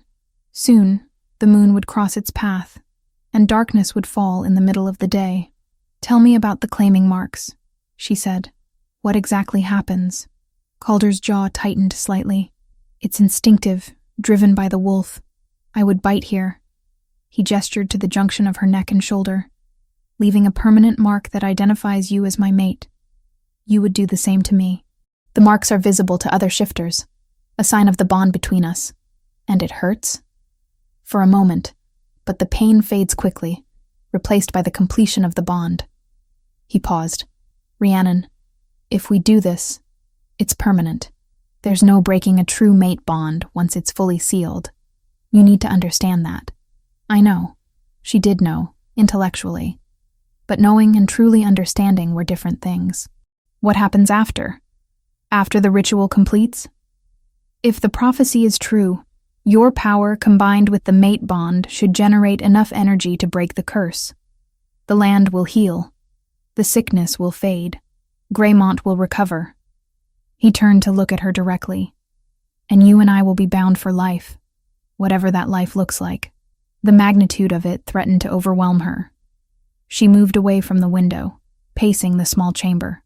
"I keep thinking about Millbrook, about Edith, about the life I planned. It was small and quiet and safe. Do you want that life? I don't know anymore. A week ago, absolutely. But now," she touched the back of her neck where the mate mark burned steadily. "Now I don't know if I could go back to that, even if I tried. Everything has changed." Before Calder could respond, a knock sounded at the door. Commander Petra's voice came through. "Your Majesty, we have a situation." Calder opened the door immediately. "What is it?" One of the perimeter guards found evidence of tampering with the gate to the sacred grounds. "Someone tried to force the lock within the last hour." Calder's expression darkened. "Evander?" "Still secured in the dungeons, triple-checked. But his allies are another matter. Lord Percival's guards reported he attempted to bribe them for release. When that failed, he tried to force the door. We've moved him to a more secure location, but if they're making moves now, They'll try something during the eclipse, Calder finished. When we're most vulnerable. Double the guard. No one gets near these grounds who isn't on the approved list. And search every person entering, including the council members. Commander Petra saluted and left to implement the orders. Calder turned back to Rhiannon. I'm sorry. You shouldn't have to make this choice while worrying about an attack. It's not your fault. Though her stomach had twisted even tighter at the news. Do you think they'll actually try to stop the ritual? I think they'll try to complete Evander's original plan. Kidnap you. Perform the sacrifice during the eclipse. His hands clenched into fists. But they'll have to go through me first. The hours crawled by with agonizing slowness. Rhiannon tried to eat the food Lady Mora brought, but managed only a few bites. Calder paced like a caged wolf, his tension feeding her own. Outside the window, the sun continued its descent, and the guards on the sacred grounds grew more alert with each passing minute. Finally, as shadows began to lengthen across the gardens, Lord Edmund appeared at the door. Your Majesty, the moon is beginning to cross the sun. It's time. Rhiannon's heart hammered against her ribs. This was it. No more waiting, no more deliberating. The moment had arrived. Calder looked at her, his brown eyes searching. What do you choose? She thought of the struggling apple tree, of the guards she'd helped heal, of the desperate hope in the faces of the people who'd watched her pass through the castle. She thought of Edith teaching her to soothe frightened animals, of growing up knowing she was different, of always feeling like she was waiting for something without knowing what. She thought of Calder's steady presence, of the way he'd given her choice when he could have demanded compliance, of the mate bond humming between them like a living thing. I choose you, she heard herself say. I choose us. I choose to try. Relief and fear and hope crashed across Calder's face all at once. Are you certain? No. But I'm choosing anyway. He took her hand, threading their fingers together. Then we face this together. They walked out into the fading light. The sun hung low on the horizon, and above it, the moon had begun its slow crossing. Already, the light had taken on a strange quality, dimmer but sharper somehow, casting everything in shades of amber and shadow. The witnesses stood in a semicircle around the altar, their faces solemn. Commander Petra and her warriors held the perimeter, eyes scanning the tree line and the castle walls for any sign of threat. Calder led Rhiannon to the altar. Lord Edmund stepped forward, holding an ancient text bound in leather. We gather as the moon crosses the sun, he intoned, his voice carrying across the silent gardens. To witness a bond sealed, a prophecy fulfilled, a kingdom's hope renewed. Alpha King Calder of Greymont and Rhiannon of Millbrook, you stand before the sacred stone as fated mates. Do you come here of your own free will? I do, Calder said firmly. Rhiannon's voice came out quieter but steady. I do. Then speak your vows as the darkness falls. Above them, the moon continued its inexorable path. The light dimmed further, the world taking on a twilight quality, though it was barely evening. Rhiannon could feel power gathering in the air, ancient and patient. Calder turned to face her fully, taking both her hands in his. Rhiannon, I vow to honor your choices above my own desires. I vow to protect you with my life and my kingdom. I vow to see you as a person first, a queen second, and a prophecy never. Whatever time we have, I will spend it proving you made the right choice. Tears burned in Rhiannon's eyes. She swallowed hard and found her voice. Calder, I vow to face this future with courage even when I'm terrified. I vow to trust you with my heart, even though it scares me. I vow to be your partner, your mate, and your equal. Whatever comes, we face it together. The moon covered half the sun now. Shadows grew long and strange. The temperature dropped perceptibly. The claiming marks, Lord Edmund said softly. Calder's eyes flashed gold as his wolf rose close to the surface. He stepped closer, and Rhiannon tilted her head, exposing her neck. Her heart raced so fast she thought it might burst. I'm sorry if this hurts, Calder murmured. Then his mouth was on her neck, and she felt the sharp pressure of teeth breaking skin. Pain lanced through her, bright and shocking, but it lasted only a moment before transforming into something else entirely. Heat flooded the bite, spreading through her veins like liquid fire. The mate mark on the back of her neck blazed, and suddenly she could feel Calder's emotions as clearly as her own. His fear, his hope, his fierce protectiveness, his desperate love. He pulled back, and she saw blood on his lips. Her blood. The mark on her shoulder burned and throbbed and felt completely right. "Your turn," he said, his voice rough. Rhiannon's wolf surged forward, stronger than it had been since the silver chains. She felt her canines lengthen, sharpen. Calder bent his head, and she bit down on the same spot she'd marked. The junction of his neck and shoulder. His blood filled her mouth, copper and salt and something indefinably him. Power rushed through her, the bond between them snapping into place with such force she gasped. When she released him, they stood there bleeding and bound, the marks visible even in the dimming light. And then, chaos erupted. Explosion tore through the far wall of the garden, stone and earth flying in all directions. Warriors shouted, steel rang as swords were drawn, and through the dust and smoke came figures in dark clothing, their faces covered. "Protect the king and the Omega!" Commander Petra roared. But the attackers had numbers and desperation on their side. Rhiannon counted at least a dozen, maybe more, moving with coordinated precision toward the altar. These weren't amateur conspirators. They were trained fighters. Calder shoved Rhiannon behind him, his eyes fully gold now. "Stay close to me. Complete the ritual," Lord Edmund shouted over the sounds of fighting. "You must complete it before the eclipse passes." Above them, the moon covered 3/4 of the sun. They had minutes at best. Calder grabbed Rhiannon's hand. "We finish this. Here, now, together." The guards formed a barrier around them, fighting desperately to keep the attackers at bay. Rhiannon saw Commander Petra take down 2 assailants with brutal efficiency. Saw one of the young guards she'd healed defending the altar with fierce determination. And she saw, emerging from the smoke like a nightmare, Evander. His clothing was torn, his face bruised, but his eyes burned with manic determination. He'd escaped. Somehow, impossibly, he'd escaped. "You can't have her!" Evander shouted, charging forward. Calder met him halfway, the two of them colliding with bone-jarring force. They fought with savage intensity, Alpha against Beta, former friends turned bitter enemies. Rhiannon stood frozen on the altar, torn between helping and finishing the ritual. The eclipse was almost complete. If they didn't act now, a hand grabbed her arm. Lord Percival, his face twisted with fury. "You're coming with me, Omega. One way or another, this curse ends tonight." He hauled her toward the broken wall, toward the chaos and smoke.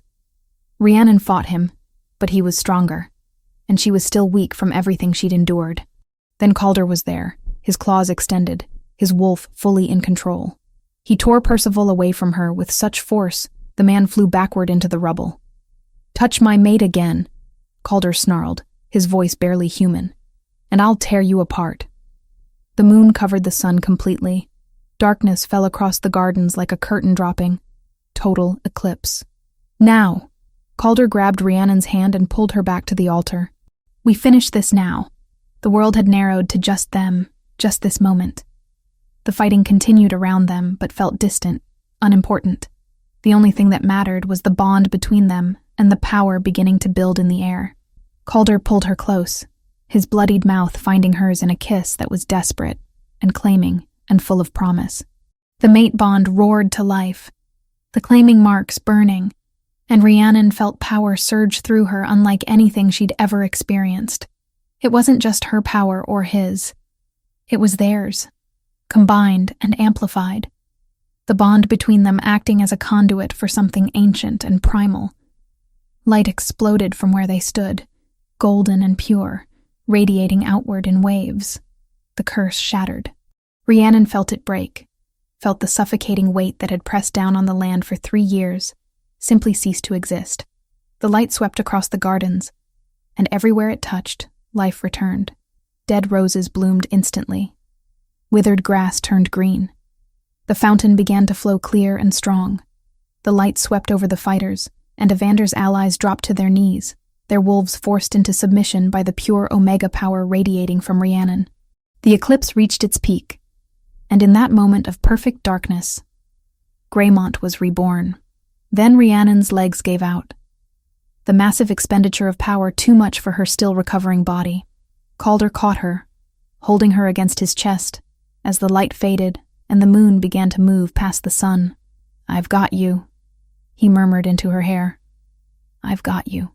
Around them, the fighting had stopped. Evander lay unconscious, finally defeated. Lord Percival and the other conspirators were being bound by Commander Petra's warriors. The gardens bloomed with impossible life, proof that the curse was truly broken. And Rhiannon, held in the arms of her mate, felt the bond between them settle into place like a key turning in a lock. Complete, permanent, unbreakable. She'd made her choice, and there was no going back now. But looking up at Calder's face, seeing the fierce love and protectiveness in his eyes, she found she didn't want to. Chapter 7. Justice and Rebirth. Rhiannon woke in Calder's chambers, wrapped in silk sheets that smelled of cedar and something uniquely him. Her body ached in new ways, tender and sore, but not unpleasant. The claiming marks on her neck and shoulder throbbed with a steady warmth that pulsed in time with her heartbeat. The bond. She could feel it now, fully formed and undeniable. Even with her eyes closed, she knew Calder stood by the window watching the sunrise. She could sense his emotions, relief, protectiveness, a bone-deep satisfaction, and underneath it all, concern for her. "I can feel you thinking," she murmured without opening her eyes. She heard him cross the room, felt the bed dip as he sat beside her. "How do you feel?" Rhiannon finally opened her eyes. He looked exhausted but content, his dark hair loose around his shoulders, the claiming mark she'd left on his neck visible above the collar of his shirt. "Like I used every bit of strength I had and then some. But alive, whole. The healer said you channeled more power during the ritual than should have been possible for an Omega your age. You broke a 3-year curse in 7 minutes." His hand found hers beneath the sheets, their fingers intertwining. "You were magnificent." Heat flooded her cheeks. Memories of the night before came in fragments. The eclipse, the explosion of power, and after, when the guards had escorted them back to the castle and Calder had carried her to his chambers. The ritual had needed to be completed fully, privately, and they had. The bond between them was now sealed in every way. "The gardens," she said. "Did it work? Is the curse really broken? Come see." He helped her to her feet, wrapping a robe around her shoulders before leading her to the window. Below, the castle grounds had transformed overnight. Where there had been dead earth and withered plants, now everything bloomed with vibrant life. Roses climbed the walls in riots of red and pink. The fountain in the center courtyard sparkled in the morning light, its water crystal clear. Even from here, she could see birds singing in trees that had been skeletal the day before. "It's beautiful," Rhiannon breathed. "Reports are coming in from across the kingdom. Crops that were dying are recovering. Sick wolves are healing. Children born weak are gaining strength." Calder's arm came around her waist, pulling her against his side. "You saved them all. We saved them. Together." She leaned into his warmth, marveling at how natural it felt. Yesterday she'd been terrified of this bond. Today, standing here with him, feeling his emotions as clearly as her own, it felt like the most right thing in the world. A knock at the door interrupted the moment. Lady Mora entered at Calder's call, carrying fresh clothing and breakfast. Her eyes took in the claiming marks on both of them, and she smiled knowingly. "Your Majesty, my lady. The council requests your presence when you're ready. They've gathered the prisoners for judgment." Calder looked at Rhiannon. "Are you strong enough?" "I want to be there, to see this finished." An hour later, dressed in a gown of deep blue that Lady Mora had procured from somewhere, Rhiannon stood at Calder's side in the great hall. The space was packed with witnesses, council members, guards, citizens who'd been granted entry to see justice served. At the center, bound in iron chains, knelt 7 prisoners: Evander, Lord Percival, Lady Meredith, and 4 other nobles whose names Rhiannon had learned over the past hours: Lord Garrett, Lady Rosalind, Sir Tobias, and Baron Whitmore. All of them had supported Evander's plan. All had conspired to either sacrifice Rhiannon or stop the ritual from happening. Lord Edmund stood to address the assembly. These 7 stand accused of treason against the crown, conspiracy to commit murder, and actions that endangered the entire kingdom. Alpha King Calder as their judge. What say you? Calder's expression was hard as stone. Evander, you were my beta for 10 years, my father's trusted advisor before me. I gave you my faith, my friendship, my confidence, and you betrayed all of it for power. Evander lifted his head, his ice-blue eyes unrepentant. I did what you were too weak to do. The kingdom was dying, and you were too concerned with honor to make the hard choice. I found the solution. You found a way to commit murder and call it salvation. Calder cut him off. You kidnapped an innocent woman, chained her with silver, and planned to kill her. There is no honor in that. No justification. The curse is broken now because of what I did, Evander argued, his voice rising. I brought the Omega to you. Without me, she'd still be in that village, and Greymont would still be dying. Where's the justice in punishing the man who saved you all? You didn't save anyone. Rhiannon's voice rang clear across the hall. Every eye turned to her. You tortured me. You planned to murder me. The fact that things worked out differently doesn't absolve you of what you intended. Evander's expression twisted. You're alive, aren't you? You're queen now, bound to the most powerful alpha in the kingdom. You should be thanking me. The sheer audacity of it left her breathless. Before she could respond, Calder stepped forward, his presence radiating contained fury. Lord Percival, Lady Meredith, and the rest of you. What's your defense? Lord Percival lifted his chin defiantly. We believed in Evander's plan. The kingdom needed to be saved, and you were too sentimental to do what was necessary. We acted for the good of Greymont. You acted for power, Commander Petra said from her position near the prisoners. When we searched your chambers, we found correspondence detailing how you planned to divide territories once Evander took the throne. This wasn't about salvation. It was about advancement. Lies, Lady Meredith hissed. But her face had gone pale. Calder looked to the assembly. The law is clear. Treason against the crown, attempted murder of the Luna Queen, conspiracy to overthrow the rightful ruler. These crimes carry the death penalty. But I am offering an alternative, one that my mate suggested.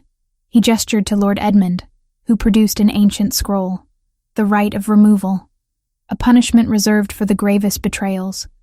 The ritual severs the wolf from the human permanently. You will live, but as humans only. No shift, no pack bond, no connection to the wolves you once commanded. Then you will be exiled beyond our borders with nothing but the clothes on your backs. Horror dawned on the prisoners' faces. For a shifter, losing their wolf was a fate worse than death. It meant losing half of themselves, becoming incomplete in a way that could never be healed. You can't, Evander said, his composure finally cracking. Calder, please, don't do this. You showed my mate no mercy. You planned to bleed her on an altar for power. Why should I show you what you denied her? Rhiannon touched Calder's arm, feeling his rage through the bond. May I speak? He nodded, and she stepped forward to address the prisoners directly. I should want you dead.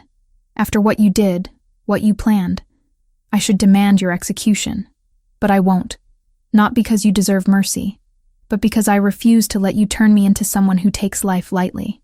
You'll live with what you've done, exiled and diminished. And every day you'll remember the choices that led you here. She turned to Calder. If it's within my authority as Luna Queen, I request the right of removal followed by permanent exile. It is within your authority, Lord Edmund confirmed. The Luna has equal voice in matters of justice. Calder looked at her for a long moment, something like pride shining in his eyes. Then he turned back to the assembly. Let it be done. The rite of removal will be performed at sunset. Witnesses from each major territory will attend to ensure it's carried out correctly. After the rite, the 7 will be escorted to the border and cast out. Your Majesty, no. Evander struggled against his chains. I served your father faithfully. I served you. This is too cruel. You chained my mate with silver for 6 weeks. Calder said quietly, his voice carrying to every corner of the hall. You locked her in darkness. You burned her with bonds that could have killed her. Do not speak to me of cruelty. The judgment was passed. Guards hauled the prisoners away to await their fate. As the hall cleared, Rhiannon felt the weight of the past week finally settling on her shoulders. It was done. The curse broken. The traitors condemned. Justice served. She sagged slightly, and Calder was there immediately, his arm supporting her. Too much? He asked softly. I'm all right. It's a lot. He guided her to a private antechamber off the main hall. Once they were alone, she let herself lean fully against him, feeling his strength steady her. Do you regret your choice? About the punishment? He asked. No. Death would have been easier for them, quicker. This way they live with the consequences. It feels more just. She pulled back to look at him. Do you think I'm being too soft? The council probably expected executions. I think you're being merciful without being weak. There's a difference. He cupped her face gently. You're going to make an exceptional queen. I don't feel like a queen. I feel like a girl from Millbrook who's very far from home. Then we'll make Greymont feel like home. However long it takes. That evening, Rhiannon stood beside Calder in the sacred grounds where they'd performed the ritual the night before. The sun was setting, painting the sky in shades of orange and gold. Before them knelt the 7 prisoners, surrounded by witnesses from every major territory in the kingdom. 3 Alpha Lords joined Calder in forming the ceremonial circle. The rite of removal was ancient, its words in a language that predated modern speech. Rhiannon watched as Calder and the other Alphas placed their hands on each prisoner in turn, speaking the words that would sever wolf from human. The prisoners screamed. The sound was horrible, full of anguish and loss that made Rhiannon's chest ache despite everything they'd done. One by one, she watched the light leave their eyes, that particular gleam that marked them as shifters. When it was done, they slumped in their bonds, looking hollow and diminished. Evander was last. When Calder placed his hand on the former Beta's head and spoke the words, Evander's scream carried across the gardens. It was a sound of absolute despair, of something fundamental being torn away. Then it was over.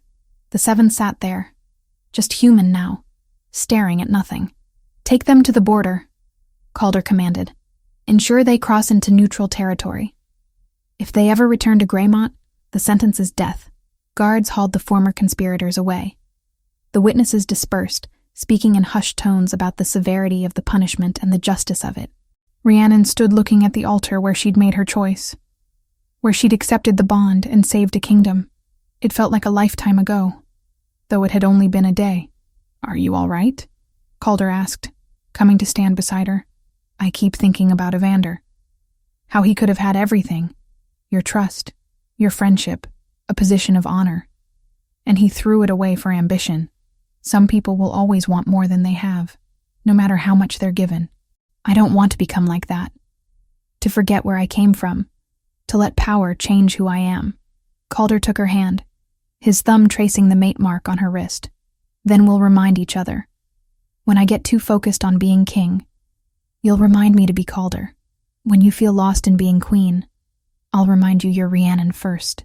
She looked up at him. This man who'd given her choice when he could have demanded compliance, who'd risked his kingdom rather than force her hand. I'm glad I chose you. I'm glad I chose this. So am I. He kissed her forehead gently. Come, there's something I want to show you. He led her through the blooming gardens to a section she hadn't seen before. There, thriving in the rich soil, was a herb patch. Rosemary, lavender, sage, thyme. Dozens of varieties growing in neat rows. I had the gardeners plant these this morning, Calder said. You told me Edith taught you about healing herbs. I thought you might want your own garden, a place that's yours, where you can practice what she taught you. Tears stung Rhiannon's eyes. You remembered. I remember everything you tell me. He brushed a strand of hair from her face. I sent another message to Millbrook today, inviting Edith to visit when she's able. I thought you might like to show her what you've become. what you've accomplished. The thoughtfulness of it, the care he'd taken to connect her present to her past, overwhelmed her. Thank you for seeing me, for remembering what matters. You matter. Everything about you matters. They stood there as the sun set fully, surrounded by the garden that had been dead yesterday and was alive today. Rhiannon felt the mate bond humming between them, felt Calder's contentment and love flowing through it. She felt her own heart opening, accepting this new life, this new role, this new future. It wasn't the life she'd planned, but standing here with her mate, in a kingdom reborn, she found she didn't mourn what she'd lost. She was too busy embracing what she'd gained. Tomorrow would bring new challenges, learning to be a queen, helping the kingdom fully recover, building a life with Calder that was based on more than just prophecy and crisis. But tonight, as darkness fell and the first stars appeared, Rhiannon allowed herself to simply be content. The curse was broken, justice had been served, and she was exactly where she was meant to be. Home. Chapter 8. New Dawn.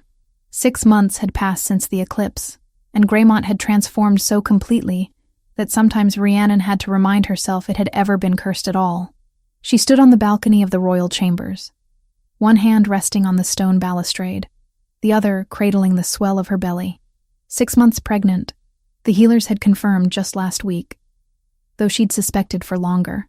The baby moved beneath her palm, a flutter of life that still amazed her every time she felt it.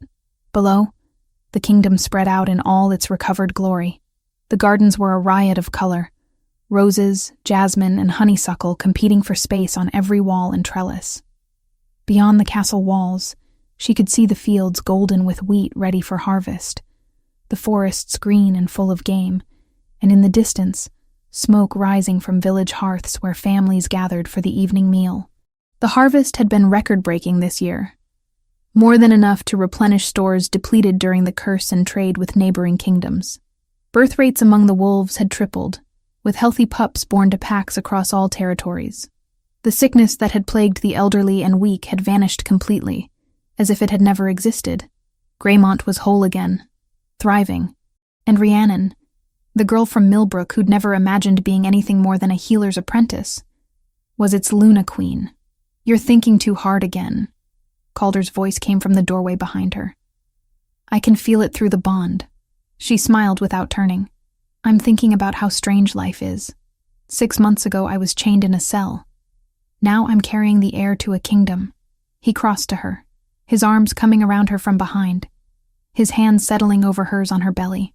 The baby kicked against his palm, and she felt his wonder and joy through the mate bond as clearly as if he'd spoken it aloud. "Not strange," he murmured against her hair. "Miraculous." Rhiannon leaned back against his chest, savoring the warmth and solidity of him. The claiming marks they bore had long since healed into silvery scars, visible to other shifters as a sign of their bond. She touched hers absently, the way she often did when she needed to ground herself. Constance confirmed it this morning. "The baby is strong, healthy. She'll be born just after the winter solstice." Rhiannon turned in his arms to face him. "A daughter, Calder. We're having a daughter." His eyes shone. "I know. I've known since you told me you were pregnant. I could feel it somehow, through you. A girl." He cupped her face. "She's going to be just as stubborn and brave as her mother, and as protective and honorable as her father." Rhiannon rose on her toes to kiss him, a soft brush of lips that still sent warmth flooding through her veins. "Have you thought more about names?" "I have, but I want to hear yours first." They'd been dancing around this conversation for weeks, both hesitant to be the first to make suggestions. Names carried weight in shifter culture, connecting a child to their lineage and their destiny. "I thought," Rhiannon said carefully, "that we might consider naming her after your mother, to honor what we've rebuilt." Calder was quiet for a moment, his thumb tracing her cheekbone. "That's generous of you. But my mother had the kingdom. Our daughter will have something my mother never did, a peaceful, prosperous realm to grow up in, free from the burden of curses and loss. I want her name to reflect that. Something that means hope, or new beginning." "Aurora," Rhiannon suggested. "For the dawn, for new light after darkness." Aurora. He tested the name, and she watched his expression soften. Yes, Aurora of Greymont. Our daughter. A knock at the door interrupted the moment. Lady Mora entered, her face bright with excitement. Your Majesty, my lady. The delegation from Millbrook has arrived. They're being received in the Great Hall. Rhiannon's heart leaped. Edith? She's with them, yes, along with several others from your village. Rhiannon had sent the invitation a month ago, once the roads were safe and travel was reliable again. She'd offered Millbrook protection and resources as thanks for raising her, and invited Edith specifically to come see how her apprentice had fared. The fact that Edith had accepted, had made the 3-day journey to the castle, meant everything. She hurried through the corridors with Calder at her side, trying not to waddle too obviously despite her belly making grace impossible. By the time they reached the Great Hall, she was slightly breathless. The delegation stood near the center of the hall, a dozen villagers from Millbrook, all dressed in their finest clothing, looking around the grand space with wide eyes. And at the front, leaning on a walking stick but standing tall, was Edith. The healer looked older than Rhiannon remembered, her hair more silver than brown now, her face more lined, but her eyes were the same, sharp, knowing, full of warmth. Edith, Rhiannon breathed. The older woman's face crumpled with emotion. Look at you, she said, her voice thick. Look at what you've become. Rhiannon crossed the distance between them and embraced her carefully, mindful of both Edith's frailty and her own pregnant belly. The healer smelled of rosemary and home, and for a moment Rhiannon was 5 years old again, being comforted after a nightmare. I've missed you, Rhiannon whispered. And I you, child. Edith pulled back to study her properly. Luna Queen, carrying the air, savior of a kingdom. She shook her head wonderingly. I always knew you were meant for something beyond Millbrook, but this, I couldn't have done any of it without what you taught me. Calder stepped forward, inclining his head respectfully. Mistress Edith, thank you for coming. Rhiannon speaks of you often. Your Majesty. Edith studied him with the same assessing look she'd once used on injured animals. You're treating her well, I trust? I'm trying to be worthy of her every day. Good answer. Edith's mouth quirked. She deserves nothing less. Over the next hours, Rhiannon showed Edith and the Millbrook delegation around the castle. She took them to the gardens first, to the herb plot Calder had planted for her. It had grown substantially over the months, with rare specimens she'd acquired from traveling merchants and her own careful cultivation. This is beautiful work, Edith said, kneeling despite her age to examine the plants. You've learned techniques I never taught you. I had good teachers, and time, and a kingdom's resources at my disposal. Rhiannon helped her stand. But I use everything you taught me. The healing center I established here, the network of healers I'm training. It's all based on what I learned from you. She led them to the east wing where she'd converted several rooms into a healing center. Shelves lined with herbs and tonics, beds for patients who needed overnight care, and a small classroom where she taught interested wolves the basics of herbal medicine. You've done more here in 6 months than I did in 40 years, Edith said quietly. I had advantages you never did. Position, authority, resources. But the foundation came from you. Rhiannon squeezed her hand. Will you stay? At least for a while? I'd like our daughter to know her grandmother. Edith's eyes grew bright with tears. Grandmother. Oh, child. I'd be honored. They had dinner in the Great Hall that night. Not a formal state meal, but an intimate gathering. The Millbrook delegation, the council members, Commander Petra, and several others who'd become close to Rhiannon over the months. Lord Edmund presided over the blessing, thanking the moon goddess for the prosperity returned to Greymont. During the meal, one of the younger villagers, a girl barely 16, worked up the courage to approach Rhiannon. My lady, I wanted to thank you. My baby brother was born sick during the curse. The healers said he wouldn't survive past his first year. But after the eclipse, after you broke the curse, he started getting stronger. He's healthy now, running around causing trouble like any other toddler. I'm glad, Rhiannon said, her throat tight. That's what it was all for. Children like your brother. We have a saying in the village now, the girl continued. When things seem impossible, we say, remember Rhiannon. Because you did the impossible. Rhiannon didn't know how to respond to that. Calder's hand found hers under the table, squeezing gently, grounding her. Later, after the dinner had ended and the guests had retired, Rhiannon walked with Edith through the moonlit gardens. Calder had given them privacy, understanding that some conversations needed to be had without an audience. Are you happy? Edith asked as they settled on a stone bench near the fountain. Yes, Rhiannon said without hesitation. I am. It's not the life I imagined, but I can't imagine any other life now. You love him, the Alpha King. I do. The mate bond brought us together, but love made us stay. There's a difference. She looked at Edith. Is that foolish? Loving someone I barely knew 6 months ago? Love is never foolish. Quick sometimes, inconvenient often, but never foolish. Edith patted her hand. I see how he looks at you. Like you're the sun, and he's grateful for the warmth. That's a good foundation for a life together. I worry sometimes that I'm not enough, that I'm still just the orphan from Millbrook playing at being queen. You were never just anything, Edith said firmly. You were always special, different, meant for more than a quiet life in a village. I saw it when you were 5 years old and calmed a wolf gone mad with pain. I saw it when you healed animals that should have died. The prophecy didn't make you special, Rhiannon. It recognized what was already there. The words settled something in Rhiannon that had been restless for months. Thank you for everything you taught me, for believing in me when I was just a frightened child who'd lost her parents. You taught me as much as I taught you. About resilience, about kindness, about the kind of strength that doesn't need claws or fangs. Edith stood slowly. Now, I'm an old woman who needs her rest. But I'm grateful I lived to see this, to see you flourish. Rhiannon embraced her once more before letting her go. She remained in the garden alone, listening to the fountain and the night birds singing in the trees. A wolf howled in the distance, answered by another, then another.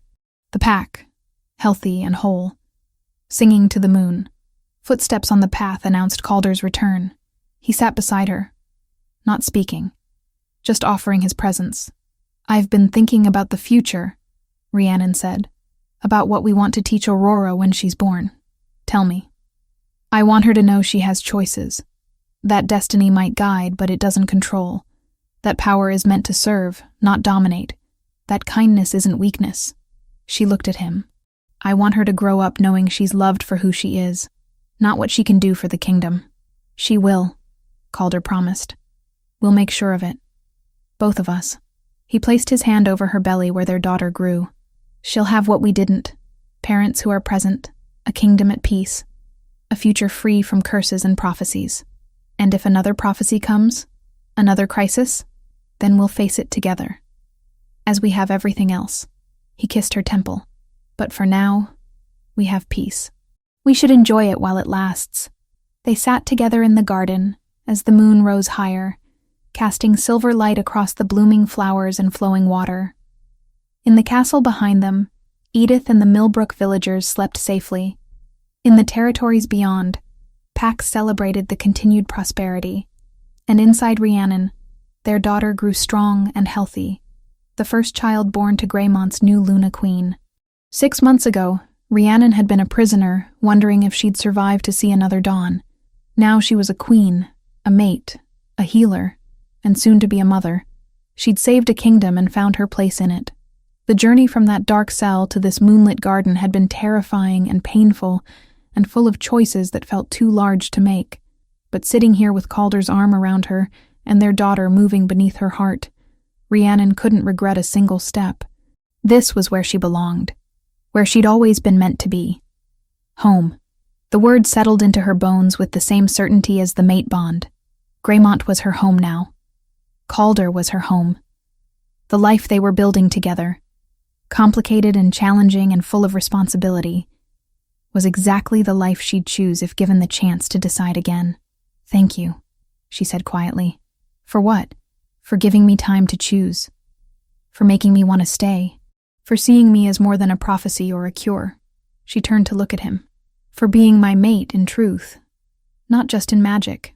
Calder's eyes reflected the moonlight, soft and steady. You're thanking me for the greatest gift I've ever received? I should be the one grateful. Then we're both grateful. Both blessed. She stood, pulling him up with her. Come. I'm tired, and our daughter is kicking like she's training for the guard already. They walked back to the castle hand in hand, leaving the gardens to the moonlight and the singing wolves. Tomorrow would bring new responsibilities. Council meetings, visiting dignitaries, preparations for the baby's arrival. But tonight was theirs, simple and peaceful. As they climbed the stairs to their chambers, Rhiannon felt the mate bond humming contentedly between them. It no longer felt like a chain or a burden. It felt like what it had always been meant to be, a connection, a partnership, a promise that neither of them walked alone. The curse was broken. Justice had been served. A new generation was coming. And Rhiannon, who'd once been nothing more than an orphan in a forgotten village, had become the heart of a kingdom reborn. The future stretched ahead, full of possibilities and challenges and joys she'd never imagined. But whatever came, she would face it with Calder at her side, their daughter in her arms, and the strength she'd found in choosing love over fear. The end.